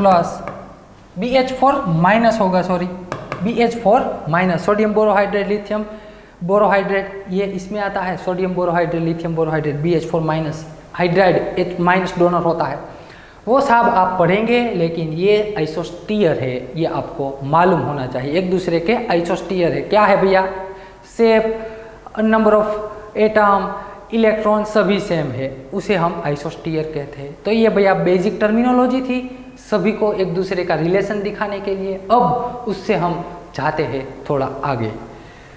आपको नोट करके लिखना है, आपको नोट करके लिखना है। चलो नोट करके लिखिए ना। आप एक बात तो जानते हैं ना, चलो ना फिर से लिखवा दूं। अल्फा पार्टिकल किसे कहते हैं, अल्फा पार्टिकल कहते किसे है भैया, जिन्होंने पहला लेक्चर देखा है वो फटाक से आंसर दे रहे हैं कि भाई हीलियम को अल्फा पार्टिकल कहते हैं। तो बीटा पार्टिकल तो अभी हमने पढ़ा ना, बीटा पार्टिकल किसे कहते हैं, तो कि भाई बीटा पार्टिकल यानी कि न्यूट्रॉन के खंडन से जो हमें इलेक्ट्रॉन मिलता है उसे हम कहते हैं बीटा पार्टिकल, उसे हम कहते हैं बीटा पार्टिकल। ऐसे लिखते हैं बीटा पार्टिकल को, बीटा पार्टिकल कहते हैं। आइए अब मैं क्या करता हूँ, कोई भी एटम है ना, कोई भी एटम है उसमें से मैं निकाल देता हूँ एक अल्फा पार्टिकल और 2 बीटा पार्टिकल निकालने से मुझे क्या मिलता है ना। तो यहाँ पे एक स्टेटमेंट, पहला पॉइंट लिखिए, पहला point, if removal of 1 alpha particle and 2 beta particle, it gives, यहां पे ऐसा लिखना, इट गिव्स, ये हमें क्या देगा अभी मुझे मालूम नहीं है भैया, अभी मुझे मालूम नहीं, लेकिन आपको अभी पता चल जाएगी कि ये क्या देगा। मुझे नहीं मालूम, आपको अभी ही पता चल जाएगा कि ये हमें क्या देगा। कोई भी एटम है ना, चलो मैंने ले लिया कोई भी एटम, एक एटम Z और ये A एटॉमिक मास, उसमें से मैंने रिमूव करवाया एक अल्फा पार्टिकल। क्या रिमूव करवाना है? अल्फा पार्टिकल रिमूव करवाना है। अल्फा पार्टिकल यानी कि 4He2 इतना रिमूव करवाना है ना। तो यहाँ जो भी एटॉमिक मास, एटॉमिक नंबर है वो डिक्रीज कर जाएगा कि नहीं कर जाएगा? कर जाएगा भैया। आपने 4 एटॉमिक मास को 4 अंक घटा दिया तो A-4 लिखना होगा। एटॉमिक नंबर को 2 अंक घटा दिया तो यहाँ पे क्या लिखना होगा? Z-2, Z-2 लिखना होगा। तो ये कुछ आपको मिल गया, कुछ मिला, अभी नहीं, रिलेशन नहीं देखना, कुछ मिला है। इसमें से अभी मुझे बीटा पार्टिकल रिमूव करवाना है, बीटा पार्टिकल रिमूव करवाओगे। बीटा पार्टिकल यानी क्या भैया? बीटा पार्टिकल यानी सिर्फ इलेक्ट्रॉन को रिमूव करवाना है ना, -1 को रिमूव करवाना है। आप जानते हैं ना बीटा पार्टिकल सिर्फ इलेक्ट्रॉन रिमूव करता है। तो यहाँ पे होगा क्या, समझना ध्यान से मेरी बात। यहाँ पे A-4 तो एज इट इज रहेगा क्योंकि एटॉमिक मास में तो कुछ चेंज नहीं आएगा। चेंज कहाँ पे आएगा? एटॉमिक नंबर में चेंज आएगा। और कैसा चेंज आएगा? तो कि भैया एटॉमिक नंबर इंक्रीज कर जाता है, एक अंक एटॉमिक नंबर इंक्रीज कर जाता है। जब जब आप बीटा पार्टिकल रिमूव करवाते हैं ना तब आपका एटॉमिक नंबर इंक्रीज करता है। नहीं समझ आता? अरे नहीं समझ आता, बता दो ना, नहीं समझ आता सर। ये 2 में से -1 कैसे हो गया ना, यही प्रॉब्लम है ना आपका। इधर देखो, इधर देखो, इसको यहाँ पहले क्या था? Z-2 था ना, तो मैं इसको ऐसे लिखूं, ध्यान से देखना, इसको सिर्फ एक्सप्लेन, -1 लिख सकता, यही बात है ना।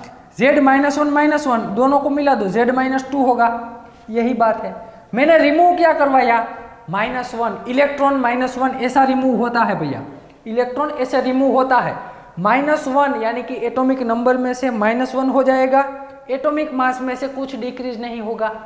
बीटा पार्टिकल का मीनिंग यही है। -1 यहाँ से, 0 वहाँ से चला गया, यहाँ से 0 निकालोगे तो A-4 ही बचेगा। यहाँ से -1 निकाल दो, यहाँ से -1 निकालोगे तो 2 -1 है ना, उसमें से मैंने 1 निकाल दिया, क्या बचा? Z-1। अरे भैया यही तो लिखा है मैंने, यही तो यहाँ लिखा है। आई बाई, समझ गए आप अब समझ गए कि जब हम बीटा पार्टिकल रिमूव करते हैं तो एटॉमिक मास इंक्रीज होता है। ये दोनों में एटॉमिक नंबर किसका इंक्रीज, ज्यादा किसका है भैया? ये दोनों में मैं कहता हूँ इसका ज्यादा है, क्योंकि Z में से सिर्फ -1 हो रहा है, यहाँ Z में से -2 हो रहा है, तो ये एटॉमिक नंबर ज्यादा है। आई बात समझ में? चलो कुछ ऐसा मिला ना। अब मैं क्या कहता हूँ, अब मैं आपको क्या कहता हूँ, अभी तो हमने एक ही बीटा पार्टिकल रिमूव करवाया, मुझे निकालना है 2 बीटा पार्टिकल, तो दूसरा भी निकाल दूं। दूसरा निकालोगे तो क्या होगा भैया? तो कि इलेक्ट्रॉन -1 चला जाएगा, यहाँ एक ही -1 है ना, तो A-4 तो एज इट इज आएगा, लेकिन यहाँ एक -1 है वो भी चला गया, तो सिर्फ Z बचा। क्या बचा? सिर्फ Z बचा। आई बात समझ में? तो अब मुझे बताओ, आप बताना, मेहरबानी करके बता दियो, ये दोनों का रिलेशन क्या आता है? ये दोनों का रिलेशन क्या आता है? एक काम करना, कमेंट बॉक्स में कमेंट कर देना, आप कमेंट बॉक्स में कमेंट कर देना, पहला और लास्ट वाले एक दूसरे का रिलेशन क्या है, आप मुझे कमेंट बॉक्स में कमेंट कर देना। चलो, ये पहली प्रॉपर्टी का आंसर आपको देना है, पहली प्रॉपर्टी का आंसर। अब मैं बात करता हूँ दूसरी प्रॉपर्टी के बारे में। दूसरी प्रॉपर्टीज हमारी सेकंड, चलो ना इसका एग्जाम्पल ही ले लेते ना। इसका एग्जाम्पल मैं आपको समझाता हूँ। मैंने ले लिया, यह पहली प्रॉपर्टी का ही एग्जाम्पल है। मैंने ले लिया पहला यूरेनियम, क्या ले लिया, यूरेनियम 92 238 यूरेनियम ले लिया। पहले मैंने इसमें से रिमूव करवा दिया क्या, अल्फा पार्टिकल। मैं इसमें से अल्फा पार्टिकल रिमूव करवा रहा हूँ। अल्फा पार्टिकल मैंने रिमूव करवा दिया भैया। अल्फा पार्टिकल यानी कि 2He4 इतना रिमूव करवाना है ना, रिमूव कर दो भैया। तो यहाँ एटॉमिक नंबर 92 में से 2 डिक्रीज कर जाएगा तो 90 बन जाएगा। एटॉमिक मास 234 बन जाएगा। तो इसे हम कहते हैं थोरियम। क्या कहते हैं, इसे हम कहते हैं थोरियम बन गया। फिर मुझे इसमें से रिमूव करवाना है एक beta particle. Beta particle remove करने से, बीटा पार्टिकल रिमूव करो, क्या आएगा 0 -1, एटॉमिक नंबर इंक्रीज कर जाएगा। एटॉमिक नंबर इंक्रीज कर जाएगा भैया। तो ये हो जाएगा प्रोटेक्टिनियम 91 234 बन जाएगा। इसमें से मैं एक और बीटा पार्टिकल रिमूव करवा दूं। एक और बीटा पार्टिकल रिमूव करवाने से क्या हो जाएगा, इसका एटॉमिक नंबर फिर से 92 हो जाएगा। तो 92 तो हमारा यूरेनियम है, इसका एटॉमिक मास 234 हो जाएगा। अरे अब तो बच्चा बच्चा जानता है ये दोनों का रिलेशन कौन सा है। ये दोनों का रिलेशन कौन सा है भैया, ये दोनों का रिलेशन नहीं बताना, चलो मुझे नहीं बताना, आप ही बताना। ये दोनों का रिलेशन आप ही बता देना मुझे। आई बात समझ में। बढ़ते हैं दूसरी प्रॉपर्टीज की ओर, बढ़ते हैं हम सेकंड प्रॉपर्टीज की ओर। मैं क्या करता हूँ, मैं करता हूँ दूसरी, सेकंड लिखिए यहाँ पे, सेकंड लिखनी है मुझे यहाँ पे, removal of 2 beta particle. It gives, सिर्फ beta particle, 2 beta particle remove करवाने से मुझे क्या मिलता है ना, वो हमें चाहिए। चलो इसका जनरल एग्जांपल ले लेते हैं ना। X, A, Z मैंने रिमूव करवा दिया क्या, बीटा पार्टिकल। मैंने रिमूव करवा दिया बीटा पार्टिकल, ये रिमूव करवा दिया बीटा पार्टिकल। तो बीटा पार्टिकल -1 0, क्या होता था, बीटा पार्टिकल रिमूव करवाने से एटॉमिक नंबर इंक्रीज कर जाता था। एटॉमिक नंबर इंक्रीज तो Z+1 हो जाएगा ना, यहाँ पे A तो एज इट इज रहेगा। पहला बीटा पार्टिकल रिमूव करवाया, अब करवा दो दूसरा। चलो दूसरा बीटा पार्टिकल रिमूव करवाने से क्या होगा, एक एटॉमिक नंबर में एक अंक फिर से जुड़ जाएगा। एटॉमिक नंबर में एक अंक फिर से जुड़ जाएगा, Z+2 यहाँ पे A हो गया। अब मुझे बताना ये दोनों का रिलेशनशिप, ये दोनों का रिलेशनशिप क्या आता है, ये आप मुझे बता देना भैया। ये दोनों का रिलेशनशिप, एक एग्जाम्पल भी दे दूं आपको साथ ही साथ, चलो ना दे देता हूं एक एग्जाम्पल। यहाँ पे मैं ले लेता हूं लेड Pb 82, लेड 208, जिसका एटॉमिक वेट 208 है, लेड ले लिया। मैंने इसमें से रिमूव करवा दिया beta particle. Beta particle remove करवाओगे तो एटॉमिक नंबर इंक्रीज होगा, लेकिन एटॉमिक मास में कुछ चेंज नहीं आएगा। एटॉमिक नंबर 82 में से 83, तो ये तो भाई हमारा बिस्मथ है। कौन है, बिस्मथ। इसका एटॉमिक वेट 208 ही है। फिर से मैंने रिमूव करवाया एक और बीटा पार्टिकल, तो वही पुरानी बात, एटॉमिक वेट में, एटॉमिक नंबर में एक अंक जुड़ जाएगा, तो ये 84 हो जाएगा। ये तो पोलोनियम बन गया भैया 208। तो अब आप मुझे बता देना, आप बता देना ये दोनों का रिलेशनशिप, ये दोनों का रिलेशनशिप क्या है, ये दोनों में कौन सा रिलेशनशिप है, ये आप मुझे कमेंट कर देना। दूसरी प्रॉपर्टी का आंसर कमेंट में से लिखना, property 1 answer is, property 2 answer is, property 3 answer आप ही देना, आंसर आप ही देना। और आपकी बुक में भी लिख लेना भैया, ये जो हमने ब्लैंक छोड़ी है ना, वो आपकी बुक में भी लिख लेना। Property number 3, if removal of only 1 alpha particle, सिर्फ एक अल्फा पार्टिकल रिमूव करने से हमें क्या मिलता है, अल्फा पार्टिकल गिव्स दिस, ये हमें क्या देता है, तो कि भैया सिर्फ कॉमन बात ZA, मैंने इसमें से रिमूव करवा दिया एक अल्फा पार्टिकल भैया क्या रिमूव करवाना है, अल्फा पार्टिकल। अल्फा पार्टिकल यानी कि 4He2 एक हीलियम रिमूव करवा दिया, तो X यहाँ पे आएगा Z-2 और यहाँ पे आएगा A-4। ये दोनों का रिलेशनशिप आपको चेक करना है। चलो मैं इसका चलो ना एक आंसर दे देता हूँ, एक का आंसर मैं आपको दे देता हूँ। मैं यहाँ एक एग्जांपल लेता हूँ, समझना। मैंने ले लिया लिथियम 37, इसमें से मैंने एक हीलियम रिमूव करवा दिया -4He2 यानी कि एक अल्फा पार्टिकल ही है ना, एक अल्फा पार्टिकल रिमूव करवा दिया। अल्फा पार्टिकल रिमूव करवाओगे तो यहाँ 3 में से 2 चला गया तो 1, तो 1 किसका एटॉमिक नंबर है, तो कि भैया हाइड्रोजन का है। 4 एटॉमिक मास डिक्रीज कर दीजिए, 3 आ गया। ये दोनों का चेक करना है रिलेशनशिप। आइए चेक करते हैं, दोनों के क्या टॉप सेम है, नहीं है। दोनों के क्या बॉटम सेम है, अरे भैया वो भी बॉटम भी सेम नहीं है, लेकिन दोनों में कुछ सिमिलैरिटीज है। कौन सी है, तो कि भैया मैं दोनों के है ना न्यूट्रॉन फाइंड करता हूँ। क्या फाइंड करता हूँ, number of neutron A-Z, number of neutron is equal to A-Z। Number of neutron इसमें क्या आएगी 7 - 3, इसमें भी नंबर ऑफ न्यूट्रॉन कितने आएंगे भैया, नंबर ऑफ न्यूट्रॉन, अरे यहाँ 3 - 1, नंबर ऑफ न्यूट्रॉन इसमें आ गए है 2, इसमें नंबर ऑफ न्यूट्रॉन आ गई है 4। तो भैया ये तो सही नहीं हुआ, दोनों में नंबर ऑफ न्यूट्रॉन भी सेम नहीं है, इसका मतलब आइसोटोन भी नहीं है, ये एक दूसरे के आइसोटोन तो नहीं है। तो चलो इसको अब मैं हटा दूँ, दूसरी चेक करते हैं प्रॉपर्टी। कौन सी प्रॉपर्टी बची है, आइसोटोपिक नंबर भैया बच गया हमारा। क्या बच गया, आइसोटोपिक नंबर।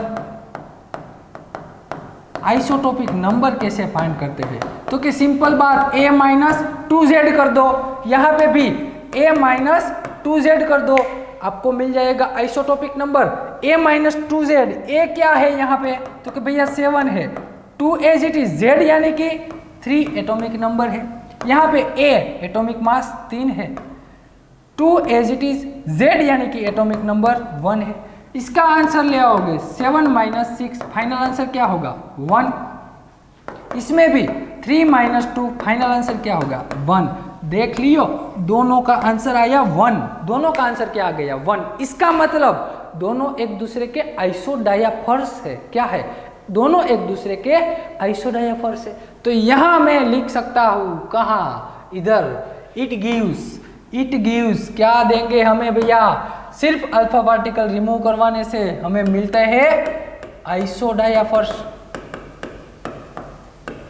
मुझे मिल गया आइसोडायाफर्स। तो ये भैया सिंपल बेसिक बातें थी, अगले लेक्चर से मिलते हैं। अगले लेक्चर में हम बात करेंगे केमिकल बॉन्डिंग के बारे में, तो देखते रहना। मिलते हैं नेक्स्ट लेक्चर में। Thank you very much.